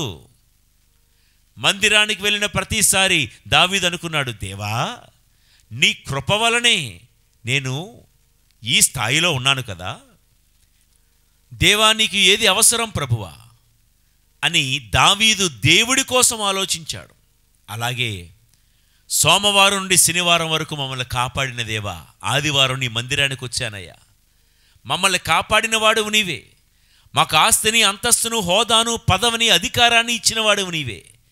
నీకు నేనేం చేయగలను ప్రభువా, నీకు నేను ఏ రీతిగా సహాయపడగలను ప్రభువా, నా ద్వారా దేవా నీకు ఏ అవసరం ఉంది, నీ సంఘానికి ఏ అవసరం ఉందో చెప్పు ప్రభువా, నేను చేస్తాను ప్రభువా. నా ద్వారా నీ దేవాలయానికి ఏ అవసరం ఉందో చెప్పు ప్రభువా, నేను చేస్తానయ్యా. దేవుడికి కానీ, దేవాలయానికి కానీ, సేవకులకు కానీ ఎలా ఉపయోగపడగలనా అని ఆలోచించు. అంతేగాని ఈ చర్చ్ నాకు ఎలా ఉపయోగపడుతుందా అని ఆలోచించకు. ఈ ఫాదర్లు నాకు ఎలా ఉపయోగపడతారా అని ఆలోచించకు. ఈ దేవుడు నాకు ఇంకా ఇంకా ఏం చేస్తారా, ఇదే కాదు తలంపు. దేవుడు ఎంత చేశాడు జీవితంలో, ఎంత చేసిన దేవుడికి ఇంకా ఏదైనా నేను చేయగలనా, ఇంకెలాగైనా ఉపయోగపడగలనా. చాలా చోట్ల పండగలు జరుగుతాయండి, ఆ పాంప్లెట్స్ చూస్తూ ఉంటే ముచ్చటేస్తూ ఉంటుంది. కొన్ని ఏరియాల్లో పండగల దగ్గర ఆ ఆహ్వాన పత్రికల్లో వేస్తారు. ఎంత బాగా చురుకుగా పాలు పంచుకుంటారంటే, పండగ ఇది మన ఊరు పండగ, మన దేవాలయం పండగ అని పాంప్లెట్స్ అచ్చువేయడం ఒకరు, ఏమండి లైటింగ్ ఖర్చు ఒకరు పెట్టుకుంటారు, సౌండ్ సిస్టమ్ ఒకరు, వచ్చిన వాళ్ళకి ఎవరికైనా కానుక ఇచ్చే విషయంలో ఒకరు, ఇక తేరు ఊరేగింపు చేయడం ఒకరు. ఇటువంటివన్నీ ప్రతి ఒక్కరు, పూలాలంకరణ, పీఠం మీద పువ్వులను అలంకరించడం ఒకరు, ఆల్టర్ డెకరేషన్ అంతా ఒకరు, చర్చ్ డెకరేషన్ సంబంధించిన వస్తువులు ఒకరు. అన్ని చేతులు కలిస్తే, అందరూ కలిస్తే అదే కదా పండగ. మన ఇంట్లో పండగ అంటే చుట్టాలందరినీ పిలుచుకొని వాళ్ళందరితో కలిసి చేసుకునేదే కదా పండగ. కొంతమంది ఉంటారు, ఇంట్లో ఉంటాయి ఆస్తిపాస్తులు, కానీ ఇంగిలి చేతితో పిల్లిని కూడా తవలరంటారు చూసారా, అబే ఏం లేదు. ప్రియులారా, మనం ఎలా ఉండకూడదు. ఎంత ఇచ్చిన దేవుడికి, ఎంత చేసిన దేవుడికి, దేవా నన్నేం చేయమంటావు ప్రభువా. దావీదు అడిగాడు, దేవా నీ కృప వలనే కదా నేను ఇలా ఈ స్థాయిలో ఉన్నాను, నీకేదో చెయ్యాలి ప్రభువా అని దేవుడికి దేవాలయం కట్టాలనుకున్నాడు. దేవుడికి అది ఇష్టం లేదు.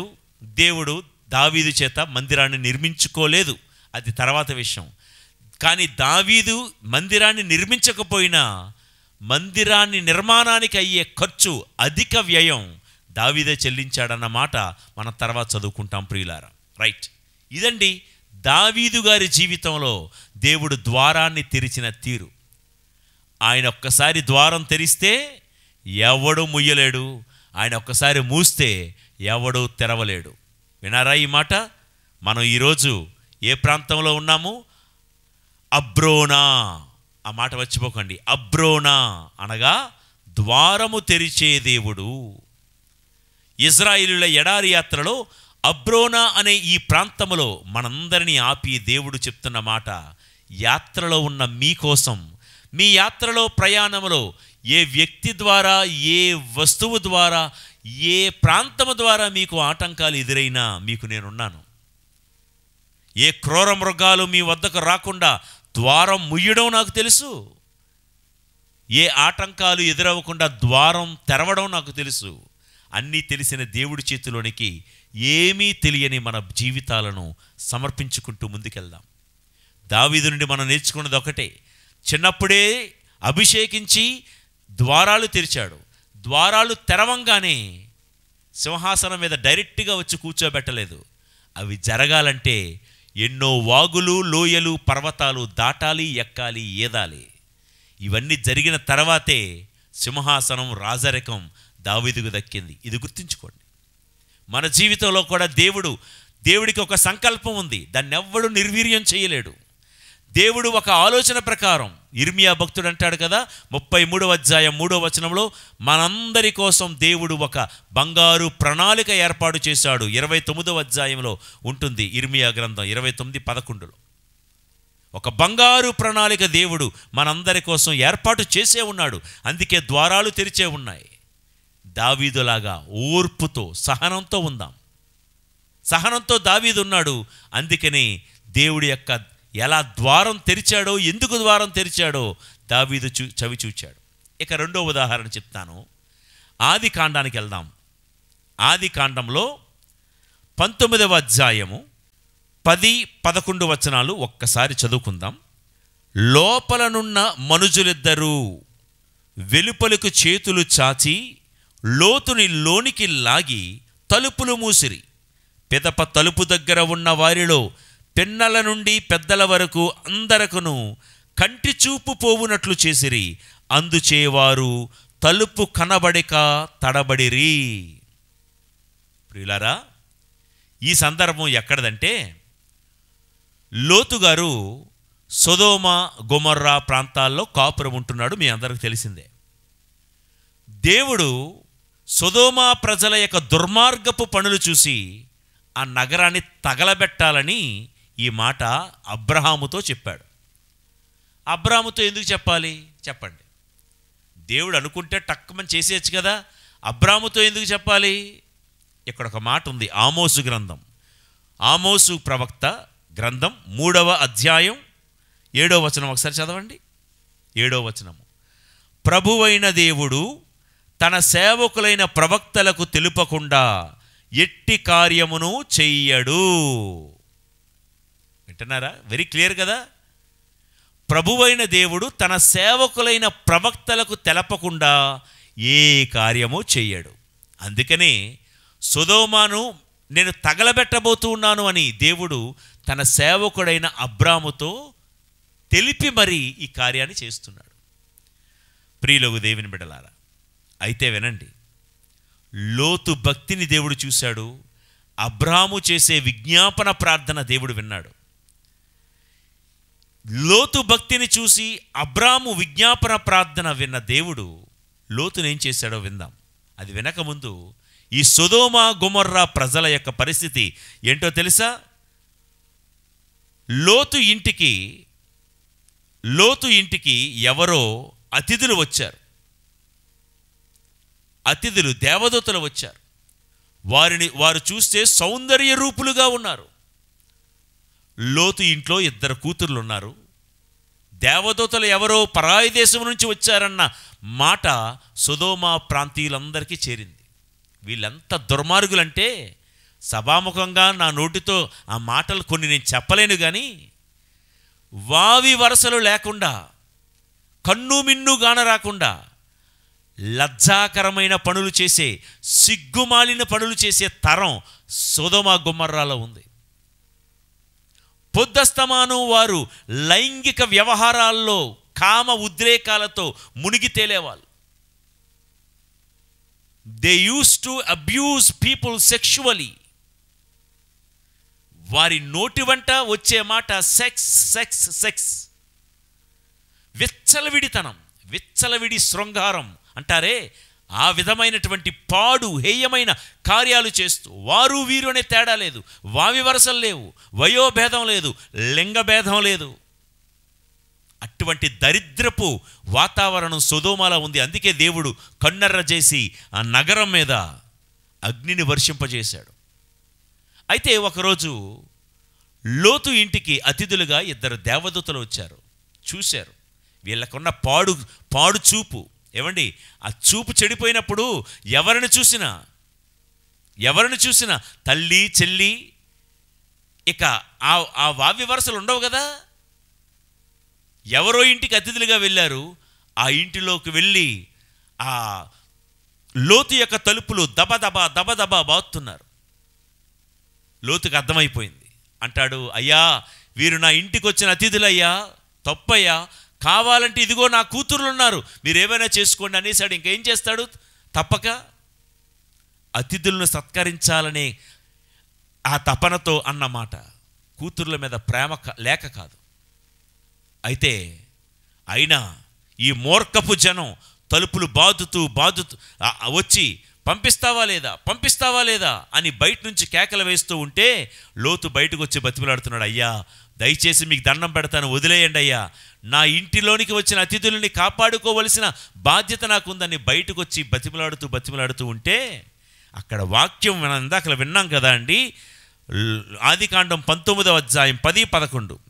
లోపల ఉన్న మనుషులిద్దరూ, ఆ దేవదూతలిద్దరూ వెలుపలికి అంటే బయటకు చేతులు చాచి లోతుని లోనికి లాగి ఆ 2 దేవదూతలు ఏం చేశారంట? తలుపులు మూసిరి. ఆ 2 దేవదూతల చేత తలుపులు మూయించింది ఎవరు? దేవుడే. ఆయన తెరిచిన దాన్ని ఎవడు మూయలేడు. ఆయన ఒక్కసారి మూస్తే ఎవడు తెరవలేడు. తలుపులు మూసేసుకుంటారా అని ఈ సొదొమ ప్రజలు మరింత రెచ్చిపోయి తలుపులు బాత్తు తెరవడానికి శతవిధాల ప్రయత్నం చేస్తున్నారు. ఎవ్వడి వలన కాలేదు. చూడండి, తలుపులు మూసేశారు కదా. పెదప తలుపు దగ్గర ఉన్న వారిలో పిన్నల నుండి పెద్దల వరకు అందరికీ కంటి చూపు పోయేటట్లు దేవుడు చేశాడు. తలుపు తెరవడం మాట దేవుడెరుగు. ఇప్పుడు తలుపు ఎక్కడుందో కనబడటం లేదు. ఒక్కొక్కడు తడుముకుంటూ తలుపు ఎక్కడుందో కనబడక తిరిగి వెనక్కి వెళ్ళిపోయారంట. దేవుడు చేసిన ఆశ్చర్య కార్యం ఇది. ప్రియులకు దేవుని బిడ్డలారా, దేవుడు లోతులో ఉన్న భక్తిని చూశాడు. అబ్రహాము యొక్క విజ్ఞాపన ప్రార్థన ఆలకించాడు. ఆ తలుపులు తెరిచి ఉంటే ప్రమాదమని దేవుడు ఎంచి లోతుని లోనికి లాగి తలుపులు మూసేశాడు. ప్రియులారా, నీ ఇంటి ద్వారాలు కూడా దేవుడు ముయ్యాలని ప్రార్థన చెయ్యి. ఒక్కొక్కసారి దేవుడు అనేకమైన ద్వారాలు మన మేలు కోసమే మూస్తాడు. ఇది గుర్తించుకోండి. ఆ కంపెనీలో ఉద్యోగం పోయింది, బాధపడకు. ఏమో దేవుడే మూసిన ద్వారమేమో ఇది. ఎందుకో తెలుసా? ఆ వ్యక్తి ఆ కంపెనీలో చెడు స్నేహాలకు మరుగడ్డాడు. పరస్త్రీలతో విపరీతమైన విచ్చలవిడి పరిచయాలు పెంచుకున్నాడు. ఇంకొన్నాళ్ళు అదే ఆఫీసులో అదే కంపెనీలో పనిచేస్తే కట్టుకున్న భార్యను మోసం చేసే భర్తగా మారిపోతాడని దేవుడు ఎంచితే ఆ కంపెనీలో నీకు ఉద్యోగం పోయేటట్లు దేవుడు చేస్తాడు. ఆ కాలేజీలో నీకు సీటు రానివ్వడు ఒక్కొక్కసారి దేవుడు. ఎందుకంటే ఆ కాలేజీలో గంజాయికి అలవాటు పడిపోయిన మిగతా విద్యార్థులు ఉన్నారేమో. ఆ కాలేజీలో నీ మనసును చెడగొట్టే కామోద్రేకులు ఉన్నారేమో. అందుకే ఆ కాలేజీకి సీట్ రాలేదని అనుకో. ప్రియ దేవుని బిడ్డలారా, సహోదరి సహోదరులారా, దేవుడు మనకు ఏదైనా ఇవ్వలేదు, ఎప్పుడైనా మనకు ద్వారాలు మూశాడు అంటే అది మన మేలు కోసమే అని ఎంచాలి. పేతురు గారు కూడా తను వ్రాసిన 2వ లేఖ 2వ అధ్యాయము 8వ వచనములోను ఏమంటున్నారో విందాం. ఏలైనా ఆ సత్పురుషుడు ప్రతినిత్యము వారి మధ్య జీవించును గదా.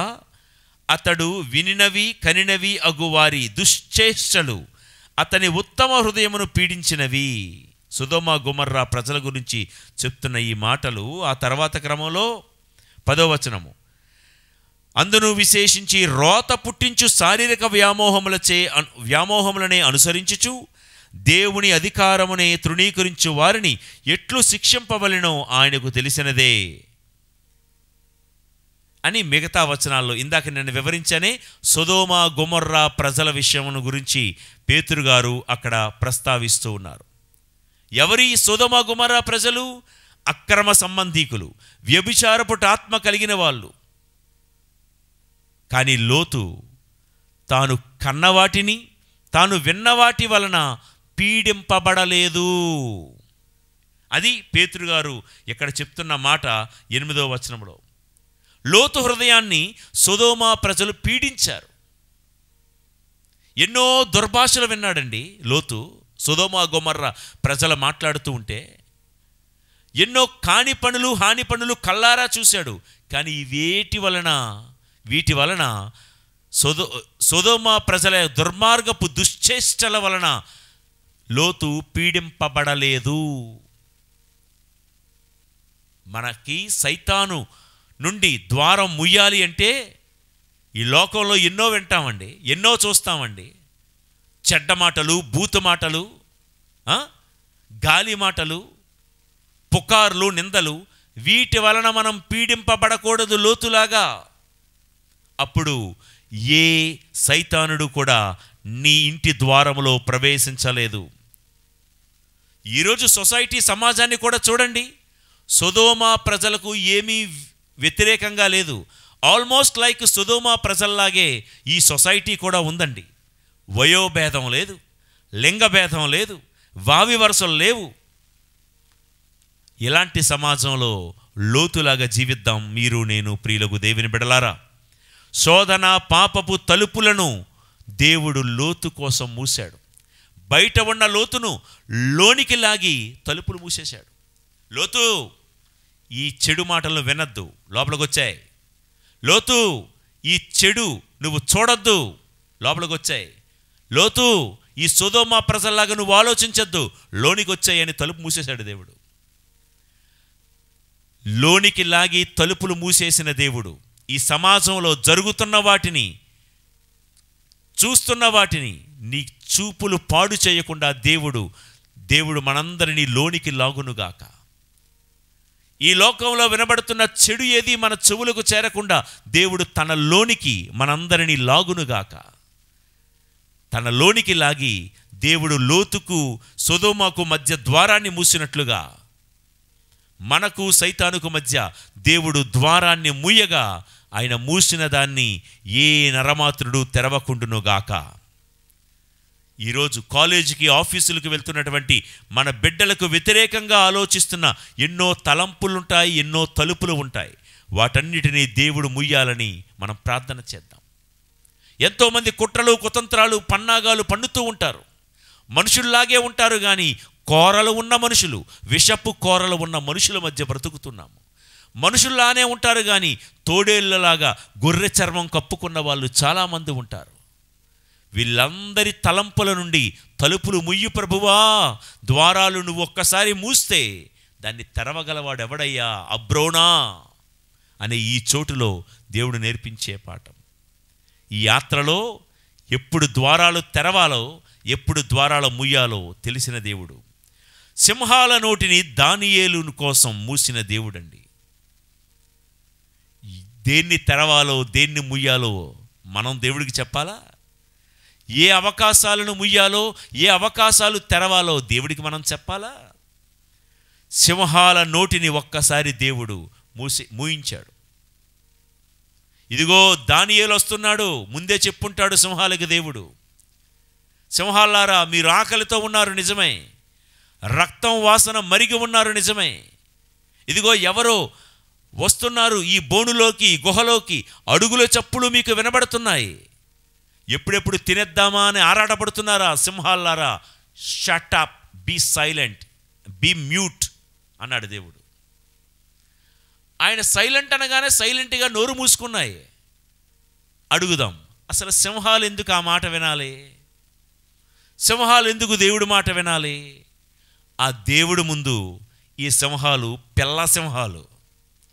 ఎందుకంటే వాటిని ఆజ్ఞాపించిన దేవుడు ఎవరో తెలుసా? యోధా గోత్రపు కొదమ సింహం. ఈ సింహాలని షటప్ అన్నది ఎవరో తెలుసా? వీళ్ళందరికీ మృగరాజు ఆయన. ఈ సింహాలన్నిటికీ కొదమ సింహం ఆయన. ఆయన ఆజ్ఞాపించాడు, సైలెంట్ అయిపోయాయి. ఇప్పుడు దానియేలుని మోకాళ్ళు వేసి తూర్పు వైపు కిటికీ తెరిచి యెరూషలేము వైపు ప్రార్థన చేస్తున్న దానియేలు ఒక మనుషుడులాగా ఈ సింహాలి కనబల్లా. మోకాళ్ళ మీదుండి ప్రార్థన చేస్తున్న దానియేలు ఒక సింహంలాగా కనబడ్డాడు ఈ సింహాలకి. అందుకే ఒక సింహం ఇంకో సింహాన్ని తినదు కదా. సింహంలా కనిపించిన ఈ దానియేలును చూసి సింహాలు నోరు మూసుకొని ఉన్నాయి. ఆయన సింహాల నోటిని మూశాడు. ఆయన మూసిన దాన్ని ఎవరు తెరవగలరు? ఏం సింహాలకి మాంసం తినాలన్న ఆశ లేదా? సింహాలకి రక్తం తాగాలన్న ఆశ లేదా? అసలే ఆకలితో మకమకలాడిపోయి ఉన్నాయి అవి. కానీ ఆయన మూయమన్నాడు, అవి మూసుకొని ఉన్నాయి. ఆయన మూసిన దాన్ని ఎవరు తెరవగలరు? ప్రియులకు దేవుని బిడలారా, ఆయన మూస్తే ఎవరు తెరవలేరు, ఆయన తెరిస్తే ఎవరు మూయలేరు. ఇంకొక ఉదాహరణ చెప్పి నేను ముగింపులోకి వెళ్తాను. ఇద్దరు రాజుల కథ. ఆహాబు రాజు మీకు తెలుసు కదా, యెజెబెలు గారి భర్త. అలా చెప్పాల్సి వస్తుంది. ఏంటంటే అసలు ఆహాబే రాజుగా ఫేమస్. ఈవిడి గారు రాగానే ఆ రాజుని సైలెంట్ చేసేసింది. ఈవిడి గారు హైలైట్లోకి వచ్చేసింది. ఎవరు? మహాతల్లి యెజెబెలు రాణి, పరమ దుర్మార్గురాలు. ఈ ఆహాబు గురించి చెప్పాలంటే మీకు అర్థం అవ్వడం కోసం యెజెబెలు అని చెప్పగానే మీకు టక్కుమని అర్థమైపోయింది. చూసారా? ఆహాబుకి ఒక కొడుకున్నాడు. అతని పేరు అహస్యా. ఈ ఆహాబు ఈ తండ్రి ఎలాంటోడో కొడుకు కూడా అలాంటోడే. ఇప్పుడు ఒక తండ్రిగా నువ్వు భక్తివంతుడివైతే నీ బిడ్డలు కూడా భక్తివంతులవుతారు.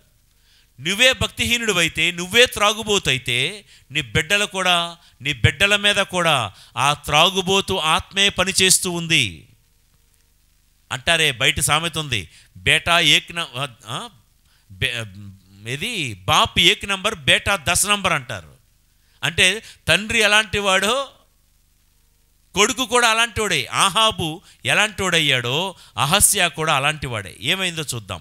రాజుల మొదటి గ్రంథం 21వ అధ్యాయం 20వ వచనంలో ఉంటుంది. మీరు తర్వాత చదువుకోండి, ఓన్లీ రెఫరెన్స్ చెప్తున్నా. ఆహాబు కాలంలో ప్రవక్తగా పనిచేసిన ప్రవక్త ఎవరంటే ఏలియా గారు. ఏలియా గారు ఎంత గొప్ప దైవజనుడంటే మహా గొప్ప ప్రవక్త. అగ్ని రథాల మీద దేవుడు అతన్ని స్వర్గానికి తీసుకుని వెళ్ళిపోయాడంటే అతడిలో ఎంత భక్తి, ఎంత విశ్వాసం ఉందో చూడండి. ఏలియాను చూడగానే అందరూ దైవజనుడా, దైవ సేవకుడా, ప్రవక్తగారా అని ఎంతో మర్యాదగా భక్తిగా పిలిచేవారు. ఆహాబు ఏమని పిలిచేవాడో తెలుసా? ఏలియాను చూడగానే పొగరు, రాజనే పొగరన్నమాట, గర్వం. నా పగవాడా, ఓయ్ నా శత్రువా అని పిలిచాడండి. సేవకుడి గొప్పతనాన్ని అందరూ గుర్తించారు, కానీ ఆహాబు గుర్తించలేకపోయాడు. ప్రియులారా, ఈరోజు నీకు సేవ చేస్తున్న నీ కళ్ళ ముందు ఉన్న నీ ప్రవక్తను, నీ గురువును, నీ సేవకుణ్ణి నీవు గుర్తించకపోతే నీవు కూడా నేటి తరపు ఆహాబువే. గుర్తించుకో. ఆహాబును అడుగుదాం, ఏమయ్యా నీకు ఏ అపకారం చేశాడని ఏలియా గారిని అంత మాట అన్నావు? అందరూ ప్రవక్త గారా, గురువు గారా అని మర్యాదగా పిలుస్తూ ఉంటే ఈ గురువు మీద, ఈ ఏలియా మీద నీకెందుకు అంత పగ అంటే ఒక్కటే కారణం. ఆహాబుని ఏలియా ఖండించాడు. తను చేస్తున్న పాపాన్ని గద్దించాడు, ఖండించాడు.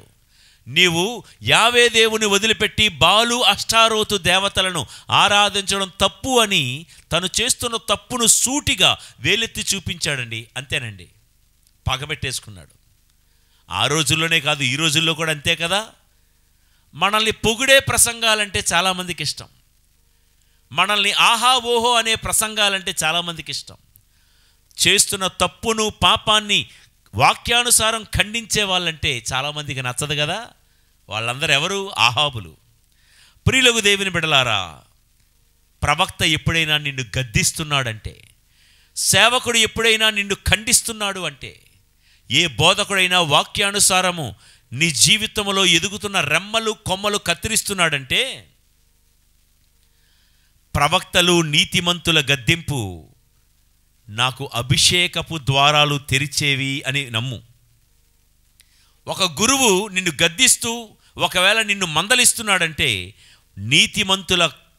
నీతిమంతులు నన్ను కొట్టుట నాకు ఉపకారమే అని ఎంచు.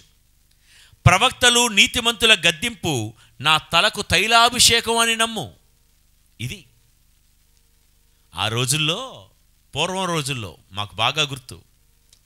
ఫాదర్లు తిడితే, ఆ రోజుల్లో పెద్ద పెద్ద ఫాదర్లు వాళ్ళు తిడితే పొంగిపోయేవారు ప్రజలు. అరే వాళ్ళు తిడుతుంటుంటే ఎందుకు మీరు అంటే గద్దిస్తూ మందలిస్తూ, ఎరా అలా చేసావు, ఏరా అని పిలుస్తూ ఉంటే, ఫాదర్ గారు ఈరోజు నన్ను ఏరా అన్నారు, రా అని పిలిచారని పొంగిపోయేవారు. అంటే ఒక తండ్రి బిడ్డను పిలిచారు కదా అన్న ఫీల్ అయిపోయేవాళ్ళు. ఏదైనా కోపంలో ఫాదర్ గారు కొట్టారు, జరిగాయి ఆ రోజుల్లో. ఫాదర్ గారు కొట్టారనుకోండి, ఆ అభిషిక్తుడి హస్తం నన్ను తాకింది, అదే నాకు ఆశీర్వాదం అని అనుకునేవారు. ఈ రోజుల్లో నేను చెప్పలేను. ఇక మీకు తెలుసు కదా, మీకు తెలుసు, ఎవరిని పల్లెత్తి మాట అనలేం. చివరికి పెద్దల మాట దేవుడు ఎరుగు. చిన్న పిల్లోడిని కూడా ఏరా క్యాటకిజం క్లాస్కి రాలేదు అని అడగలేని పరిస్థితిలోకి మనం దిగజారిపోతున్నాం ఈ రోజుల్లో. వెంటనే పావులాగా కస్సు బుస్సుమంటున్నారు ఈ రోజుల్లో. ఎవరిని ఏమనలేం. ప్రియులారా, ఆహాబు ప్రవక్త అయిన ఏలియా గద్దించాడని పగబెట్టుకొని అందరూ మర్యాదపూర్వకంగా మాట్లాడుతుంటే, ఏలియాను చూసి ఏకవచనంతో సంబోధిస్తూ, ఓయ్ నా శత్రువా, నా పగవాడా అని పిలిచాడు. తప్పును ఖండిస్తే పగవాడైపోతాడా అండి? ప్రవక్త డ్యూటీ అది కదా. గురువు, సేవకుడు, బోధకుడు యొక్క డ్యూటీ ఏంటి? వాక్యము కత్తిరించుటకు, హెచ్చరించుటకు, ప్రోత్సహించుటకు, తప్పును ఖండించుటకే కదా దేవుడు వాక్యాన్ని బోధించేది. ప్రియ దేవుని బిడ్డలారా, ఈ రోజుల్లో దైవాశీర్వాదం నిజంగా పొందుకోవాలంటే తల్లిదండ్రుల గద్దింపును బిడ్డలు కోరుకోవాలి. నాయకుల యొక్క గద్దింపును సేవకులు కోరుకోవాలి. ఉపాధ్యాయుడి యొక్క గద్దింపును విద్యార్థులు కోరుకోవాలి. సేవకుడు, గురువు యొక్క గద్దింపును విశ్వాసులు కోరుకోవాలి. అదేనండి మనకు ఆశీర్వాదం. అయితే విందాం. ఏలియా గారి కాలంలో ఆహాబు రాజు ఇలా ప్రవర్తిస్తే, ఆహాబు తర్వాత ఆహాబు కొడుకు అహస్య రాజ్యమేలే కాలంలో ఏలియా తర్వాత వచ్చే ప్రవక్త ఎవరంటే ఎలీషా గారు. చూడండి, ఏలియా తర్వాత ఎలీషా ప్రవక్తగా అయ్యాడు. రాజుల 2వ గ్రంథం 6వ అధ్యాయం 31వ వచనంలో తర్వాత చదువుకోండి. ఆహాబు కొడుకు అహస్య ఈ ఎలీషాను ఏం చేస్తూ ఉండేవాడు? బెదిరిస్తూ ఉండేవాడు. అంత మాత్రమే కాదు, ఎలీషాను చూసి నీ తల తీయించేస్తాననేవాడు. ఈ అహస్యారాజు వాళ్ళ నాన్న ఆహాబు కనీసం ఓ పగవాడా, శత్రువా అని పిలిచి వదిలేశాడు, ఏదో మాటని వదిలేశాడు. వాళ్ళ కొడుకు అహస్య ఏమంటున్నాడు? ఎలీషాకి నీ తల తీయించేస్తానంటున్నాడు. ఎవరండి ఎలీషా? గొప్ప సేవకుడు. ఏలియా గారి కంటే రెట్టించిన అద్భుతాలు చేసినవాడు. సుమారు 18 అద్భుతాలు చేశాడు. ఆయన చనిపోయిన తర్వాత కూడా అద్భుతం చేసినవాడు. దేవుడి సేవ కోసం 300 ఎకరాల ఆసామి అవన్నీ వదులుకొని దేవుడి సేవ కోసం వచ్చినవాడు. తన గురువైన ఏలియా మోచేతి మీద నీళ్లు పోసినటువంటి వాడు. ఇలాంటి సేవకుడు, ఓ అహస్య, ఓ రాజా, ఇలాంటి సేవకుడు నీ తరంలో ఉండడం నీ అదృష్టమయ్యా. ఆ అదృష్టాన్ని వదిలిపెట్టి బాప్ 1 నంబర్ బేటా 10 నంబర్ అన్నాం కదా ఇందాకలా, అలాగే ఇగో రెంతకు తగ్గ బొంతలాంటి వాడు అనమాట. అంటే జాడీకి తగ్గిన మూతలాంటి వాడు అనమాట. తండ్రికి తగ్గ కుమారుడే ఈ అహస్య కూడా.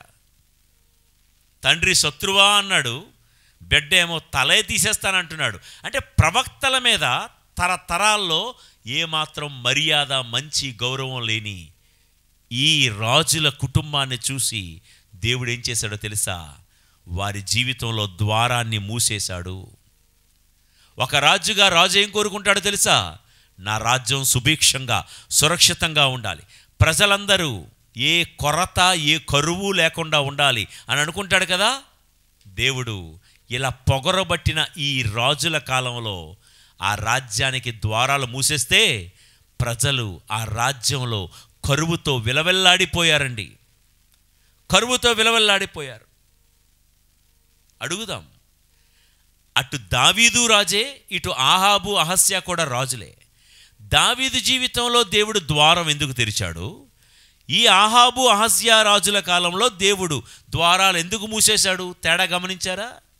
తేడా ఏం లేదండి. దావీదు రాజు అభిషేకించిన మరొక సౌలు మీద తాకడానికే భయపడ్డాడు, చెయ్యి వెయ్యడానికే భయపడ్డాడు. ఏమండి, అంత మాత్రమే కాదు, హెచ్చరించిన నాతాను యొక్క ప్రవక్తలను పాటించాడు, ప్రవక్తను గౌరవించాడు, ప్రవక్త మాటను స్వీకరించాడు. అందుకే దావీదు జీవితంలో దేవుడు ద్వారాలు తెరిచాడు. ఈ ఆహాబు అహస్యాలు ఏంటో తెలుసా? అభిషేకింపబడిన సౌలు మీద చెయ్యి వెయ్యడానికే దావీదు భయపడితే, ఈ ఆహాబు అహస్యాలు డైరెక్ట్గా ఏమంటున్నాడు? అభిషేకింపబడిన ప్రవక్త అయిన ఎలీషాను ఏలియాను శత్రువాని నోటుకొచ్చిందల్లా పిలవడం, తల తీయించేస్తాను, అది చేసేస్తాను, ఇది చేసేస్తానని బెదిరించారు. అందుకే ద్వారాలు మూసుకుపోయాయి. అంత మాత్రమే కాదు, ప్రవక్త యొక్క ప్రవచనాలను, దేవుడి మాటను పక్కన పెట్టారు, ద్వారాలు మూసుకుపోయాయి. ఈ రోజుల్లో చాలామంది దేవుడి సేవకులన్నా, దేవుడి బోధకులన్నా వెటకారమైపోతుంది చాలామందికి. దేవుడి వాక్కు స్వీకరించే గుణం లేకపోతూ ఉంది. ఈరోజు బాగానే ఉండొచ్చు, రేపు ద్వారాలు మూసుకోక ముందే కనులు తెరవండి. ప్రభు అన్నాడు, అయ్యో ఇప్పుడు నవ్వుతున్న వారలారా, మీకు అనర్థం, రాబో రోజులు ఇలా ఉండవు, జాగ్రత్త. ద్వారాలు ముయ్యక ముందే కనువిప్పు కలిగి ఉందాం. ఆహాబులాగా అహస్యాలాగా జీవిస్తే ద్వారాలు నీకోసమే కాదు, రాజ్యం మొత్తం దేవుడు ద్వారాలు మూసేశాడు. దేవుడు ద్వారాలు మూస్తే ఏమైందో తెలుసా? రాజుల 2వ గ్రంథం 6వ అధ్యాయం, ఆ ఒక్క మాట చదువుతాను చూడండి. రాజుల 2వ గ్రంథం 6వ అధ్యాయం 25వ వచనంలో ఎంత కరువు వచ్చిందో వినండి. ఈ ముట్టడి ఫలితముగా పట్టణమున ఆహార పదార్థములు కొరత పడి పెద్ద కరువు రాగా, ఒక గాడిద తల 80 వెండి నాణెములు, అరపావు పావురపు రెట్ట 5 వెండి నాణెములకు అమ్మబడెను. వారు అంత కఠినముగా ముట్టడి వేసి ఉండిరి, అంత కఠినముగా కరువు వచ్చింది. ఎంత కరువు వచ్చిందంటే తర్వాత మీరు చదువుకుంటే క్యానిబలిజం అనేది పెరిగిపోయింది. తినడానికి తిండి లేదు. ఆ ఊరిలో ఉన్న స్త్రీలు అమ్మలక్కలు అనుకుంటూ ఉండేవాళ్ళంట. చెప్పుకోవడానికి కూడా చాలా దారుణమైన పరిస్థితి. ఆకలి, తినడానికి ఏమీ లేదు. వాళ్ళలో మాట్లాడుకొని, ఈరోజు నీ బిడ్డని, నీ చంటి బిడ్డని మనం అందరం తిందాం, రేపు నా బిడ్డని ఇస్తాను, మనం అందరం తిందాం, ఎల్లుండి ఇంకో బిడ్డని అంటే కన్న బిడ్డల్ని కూడా పీక్కొని తినేటంత కరువులోకి వెళ్ళిపోయారండి. అంతగా ద్వారం ఎందుకు ముయ్యబడింది? ఆ రాజ్యాన్ని పరిపాలించే రాజుల యొక్క తలబిరుసుతనమే కదా కారణం. ప్రవక్తలుగా సన్మానించకపోవడం వల్లే కదా. గురువుల మీద తిరగబడ్డం ఏంటండి? గురువుల మీద చెడు ప్రచారాలు చేయడం ఏంటండి? గురువులను ఏకవచనంతో సంబోధించడం ఏంటండి? గురువుల గురించి గొసగొసలు, చెడు ప్రచారాలు ఏంటండి? గురువులను క్యారెక్టర్ అసాసినేషన్ చేయడం ఏంటండి? బైబిల్ గ్రంథం తెలుసా? బైబిల్ గ్రంథం చెప్పే మాటలు వినబడుతున్నాయా? ప్రియ దేవుని బిడ్డలారా, ఒకవేళ ఆ ప్రవక్తలు, గురువులు తప్పు చేస్తే చెడ్డ ప్రవక్తల గురించి కూడా దేవుడు మాట్లాడాడు యెహెజ్కేలు గ్రంథంలో. దేవుడు తీర్పరి, నువ్వు కాదు. తీర్పు తీర్చేవాడు దేవుడయ్యా, నువ్వెవరు? తీర్పు తీర్చేవాడు దేవుడు. ప్రవక్తలైన ఏలియాను, ఎలీషాను అనరాని మాటలని, వారి మాటలను పెడచెవిరి పెట్టినందుకు రాజ్యానికి ద్వారం మూసుకుపోయింది. చివరికి కన్న బిడ్డలను కూడా పీక్కుని తినేలాగా ఆ ప్రజలు మారిపోయారు. అలా నీ కుటుంబ పరిస్థితి మారకముందే, అలా మన ఊరు పరిస్థితి మారకముందే ప్రవక్తలను ప్రవక్తలుగా గౌరవిద్దాం. ప్రవక్తల నోటి వెంబడి వచ్చే ప్రతి మాటను గౌరవప్రదంగా స్వీకరిద్దాం ప్రియులకు దేవుని బిడ్డలారా. అయితే ఎంత కరువు వచ్చింది అక్కడ చెప్పబడింది. పావురపు రెట్ట. కింద ఫుట్నోట్లో ఉంటే పావురపు రెట్ట అంటే మీరు అసహించుకునేరు. కరువు అంటే మనం ఇంకా అనుభవించలేదండి నిజమైన కరువేంటో. చివరికి దేవుడి మహాకృప, కరోనా లాంటి టైంలో కూడా ఆహార పదార్థాలు మన ఇంటికి డెలివరీ చేసే అత్యాధునికమైనటువంటి వసతులు కలిగినటువంటి ప్రపంచంలో మనం బతుకుతున్నాం. We are lucky people. కరువు మనం ఊహించుకోలేము కూడా. అర్రపావు అంటే పావు కేజీ పావురపు రెట్ట, అది కొడుక్కుందామన్న దొరకని పరిస్థితి.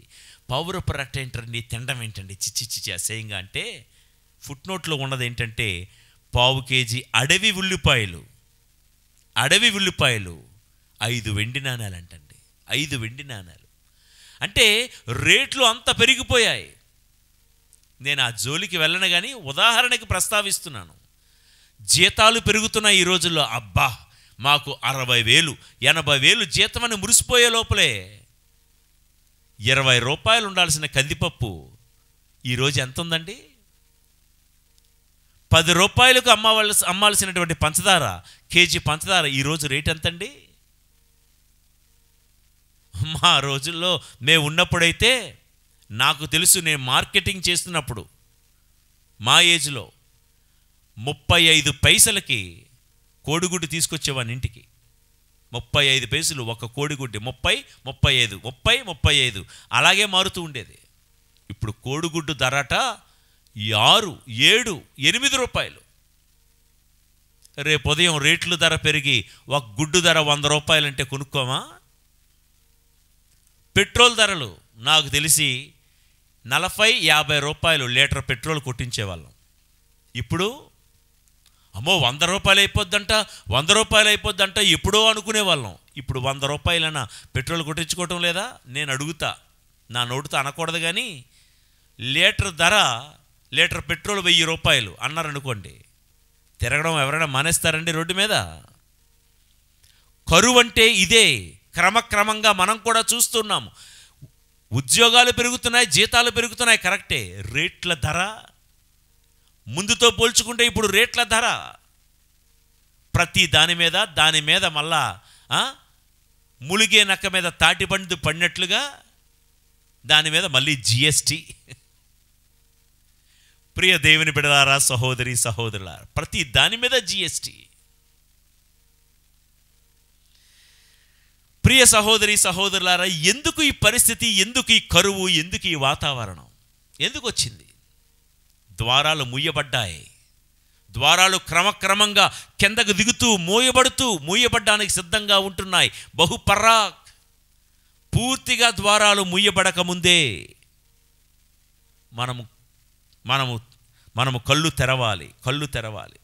అయితే ఈ పరిస్థితి చూసి వెంటనే ఏ ప్రవక్తనైతే నిందించి దూషించాడో ఆ ప్రవక్తే అంటున్నాడు జోక్యం చేసుకొని, ఎలీషా గారు అంటున్నారు, రేపీ పాటికి సమరియా ద్వారంలో కరువు పోతుంది, మీకోసం ద్వారాలు తెరవబడతాయి అన్నాడు. ఈ మాట ప్రియులారా, ఈ మాట ఎలీషా ఎందుకు చెప్పగలిగాడు? అహస్యా యొక్క గర్వం, తలబిరుసుతనం వలన రాజ్యపు ద్వారాలు మూసుకుపోతే ఎలీషా గారి యొక్క భక్తి, విశ్వాసం, ప్రార్థన ద్వారా ద్వారాలు తెరవబడుతున్నాయి అని చెప్తున్నాడు ఎలీషా ప్రవక్త. అందరూ నమ్మారు. చూడండి, 7వ అధ్యాయం 1వ వచనం చదువుతున్నాను. ఎలీషా రాజుతో, ప్రభు సందేశం వినుము, రేపీ పాటికే సమరియా అంగడిలో 1 మాణిక మంచి గోధుమ పిండి 2 మాణికల యవలను 1 వెండి నాణెమునకు అమ్మెదరు అనెను. ఆ మాటలకు రాజు అంగరక్షకుడు, ప్రభువు వెంటనే ఆకాశ కిటికీలు తెరిచినను నీవు చెప్పినంత చౌకగా ధాన్యం అమ్ముడు పోదు అనెను. ఎలీషా, నీ కన్నులారా చూతువు, కానీ నీవు మాత్రము ఆ ధాన్యముతో వండిన భోజనమును ముట్టుకోజాలవు అని మారు పలికెను. ఓకే, ఇక్కడ ప్రవక్త నోరు తెరిచి ఒక మాట మాట్లాడుతుంటే అందరూ మూసుకొని సైలెంట్గా వింటున్నారు. రాజు కూడా అంత దుర్మార్గుడు కూడా వింటున్నాడు. ఈ పక్కనున్న ఈ సైడ్ యాక్టర్కి ఏంటంటే అవసరం అంటే, తన చావును తానే ఎలా కొని తెచ్చుకున్నాడో చెప్తున్నాడు, వినండి. రాజే సైలెంట్గా ఎలీషా చెప్తున్న మాటలు వింటున్నప్పుడు పక్కనున్న రాజుగారి యొక్క అంగరక్షకుడికి ఇంకెంత సైలెంట్గా ఉండాలి? వాడికి ఎందుకంటే ఓవర్ యాక్షను. ఈ అంగరక్షకుడు అన్నాడు, ఏంటయ్యా మాట్లాడుతున్నావు? రేపీ పాటికే కరువంతా పోతుందా? ఉన్నట్టుండి దేవుడు ఇప్పుడే ఆకాశ ద్వారాలు తెరిచినను ఏమంటున్నాడు చూడండి. ఇప్పుడికిప్పుడే దేవుడు ఆకాశ కిటికీలు తెరిచినను నీవు చెప్పినంత చౌకగా ధాన్యం అమ్ముడుపోదయ్యా అంటున్నాడు ఈ అంగరక్షకుడు. అంటే దేవుడు ద్వారాలు తెరిచినను ఇది అసాధ్యం అంటున్నాడు. ఎంత సాహసం వీడికి! ఆయన తెరిచిన దాన్ని ఎవడు ముయ్యలేడు, ఆయన మూసిన దాన్ని ఎవడు తెరవలేడని తెలుసు కదా. అసలు వీడికి వాక్యం తెలిస్తే కదా, తెలిస్తే ఎందుకు ఎట్లా మాట్లాడతాడు? దేవుడు ఆకాశ ద్వారాలు తెరిచినను ఇది అసంభవం అన్నాడు. వెంటనే ఎలీషా అంటాడు, నువ్వు కనులారా చూస్తావురా బాబు రేపు ఉదయం, కానీ ఎంత కారు చౌకగా దొరికినటువంటి ఆ ఆహార పదార్థాలను వండిన అన్నం మాత్రం నువ్వు తినలేవు అన్నట్టుగానే కరువు ముగిసిన రోజున ప్రజలందరూ ధాన్యం కోసం పరిగెడుతూ ఉన్నారు కదా.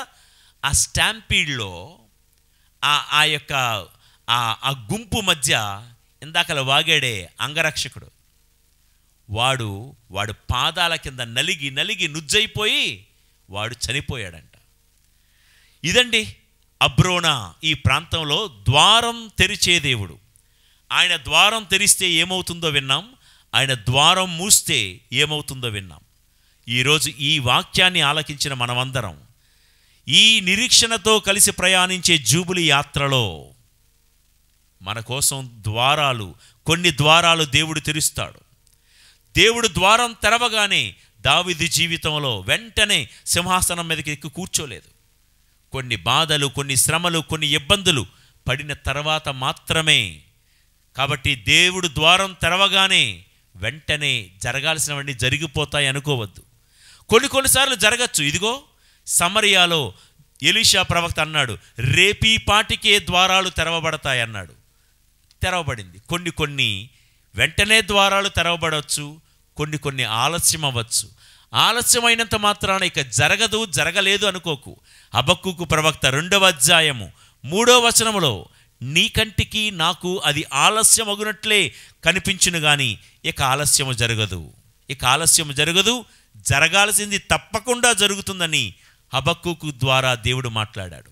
కాబట్టి దావీదు జీవితంలో దేవుడు ద్వారాలు ఎలా తెరిచాడో విన్నాం. సొదొమ ప్రాంతంలో లోతు కుటుంబంలో దేవుడు ద్వారాలు ఎలా మూసాడో మనం విన్నాం. సొదొమ లాంటి వ్యక్తులు, వాతావరణాలు, ప్రాంతాలలో మనం సంచరిస్తున్నప్పుడు దేవుడే కొన్ని ద్వారాలు మూసేస్తాడు. కొంతమంది వ్యక్తులతో కలవనివ్వకుండా దేవుడు ద్వారాలు మూస్తాడు. కొన్ని స్నేహాలు, బంధుత్వాలు, పరిచయాలు అవి లేకుండా దేవుడు ద్వారాలు మూసేసినప్పుడు ఇది దేవుడి కార్యమని నమ్ము.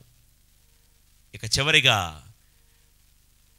చివరిగా ఏలియా కాలంలో, ఎలీషా కాలంలో, ఆహాబు రాజు కాలంలో, అహస్యారాజు కాలంలో జరిగింది. ఎందుకు ద్వారాలు మూసుకుపోయాయి అని మనం అంటే, ప్రవక్తను ప్రవక్తగా సన్మానించకపోవడం వలన, ప్రవక్త నోటి వెంబడి వస్తున్నటువంటి దేవుడి వాక్కుకు ఇవ్వాల్సిన విలువ ఇవ్వకపోవడం వలన ద్వారాలు మూసుకుపోయాయి. మరలా మూసుకుపోయిన ద్వారాలు తెరవాలి అంటే ప్రవక్తను సన్మానించినప్పుడే, ప్రవక్తను గౌరవించినప్పుడే, ఆ ప్రవక్త నోట వచ్చిన ఆ వాక్కులను స్వీకరించినప్పుడే ద్వారాలు తెరవబడతాయి. అబ్రోనా అనే ఈ ప్రాంతంలో ఎంతవరకు ఏ ద్వారాలు మూసుకుపోయిన ద్వారాలన్నీ దేవా నీ చిత్తమైతే తెరువు ప్రభువా అని ప్రార్థన చేస్తూ ఈ యాత్రలో ముందుకు సాగిపోతూ మన లక్ష్యమైన పరలోక కణానుకు మనమందరము చేరుకునే కృప దేవదేవుడు మనందరికీ దయచేయుదురుగాక. ఆమెన్. ప్రార్థించుదము. పరిశుద్ధుడా మా దేవా తండ్రి, ఇజ్రాయేలీయుల ఎడారి యాత్రలో వారిని అబ్రోనా అనే ప్రాంతానికి తీసుకుని వచ్చి, అబ్రోనా అనగా ద్వారము తెరవబడుట అనే మంచి అర్థంతో మాకు చక్కటి సందేశాన్ని ఇచ్చినందుకు నీకు వందనాలు. నిజమే ప్రభువా, నీవు మూసిన దాన్ని ఎవ్వడూ తెరవలేడు, నీవు తెరిచిన దాన్ని ఎవ్వడూ ముయ్యలేడు. మా జీవితంలో, మా యాత్రలో మా కోసం కూడా ద్వారాలు తెరువమనే బ్రతిమాలు కొనుచున్నాము. ఎన్నో ఆటంకాలు, ఎన్నో ప్రతికూలతలు, ఎన్నో అనుమానాలు, ఎన్నో కృంగుబాటుల మధ్య మా యాత్ర సాగుతూ ఉంది ప్రభువా. నీ చిత్తమైతే దావీదు జీవితంలో ద్వారములు తెరిచి, దావీదు జీవితంలో నీ సంకల్పం ప్రకారంగా అంతా నెరవేర్చినట్లుగా మా జీవిత యాత్రలో మా చిత్తం కాదు, నీ చిత్త ప్రకారమే సర్వము జరిగించు. మా ఆలోచనలు, మా ప్రణాళికలు కాదు, నీవు మా పట్ల ఏర్పరచుకున్న ప్రణాళిక ప్రకారమే మా జీవితాన్ని మరల్చు ప్రభువ. దేవా, లోతు జీవితంలో సొదొమ ప్రజల నుంచి తలుపులు మూసావు. ఆ మూసిన తలుపులు వారి కంటికి కూడా కనిపించకుండా నువ్వు కాపాడావు. దేవా, మా జీవితంలో సొదొమ లాంటి వ్యక్తులు, సొదొమ లాంటి ప్రాంతాలలో మేము సంచరించాల్సి వచ్చినప్పుడు అందులో ఉన్న చెడు ఏది మా దరిదాపులకు రానివ్వకుండా ద్వారములు మూసివేయండి ప్రభువా. ఏ దుష్టశక్తి, ఏ రోగము, ఏ కరువు మా ఇంటి దరిదాపులకు రానివ్వకుండా ద్వారాన్ని మూసివేయమని, సింహాల నోటిని మూయించిన దేవా, సైతాను నోటిని కూడా మా కోసం మూయించమని, తద్వారా ఈ యాత్రలో మేము ప్రవక్తలు అందించే మాటలను తూచా తప్పకుండా పాటించే గుణాన్ని మాకు దయచేయు. ఎంతవరకు ఆహాబులాగా, అహస్యాలాగా బోధకులను కానీ, బోధకులు బోధించే వాక్యాన్ని కానీ మేము విస్మరించి వదిలిపెట్టినట్లయితే, బోధకులను సన్మానించి బోధకుల యొక్క బోధను స్వీకరించే మంచి గుణాన్ని మాకు దయచేయమని, మా కుటుంబాలకు, మా దేశాలకు రాబోయే కరువుల నుండి మమ్మందరినీ విమోచించుమని మా నాథుడైన యేసు పవిత్ర నామములో ఈ మనవి చేయుచున్నాము తండ్రి. ఆమెన్. ప్రభువు మీతో ఉందురుగాక.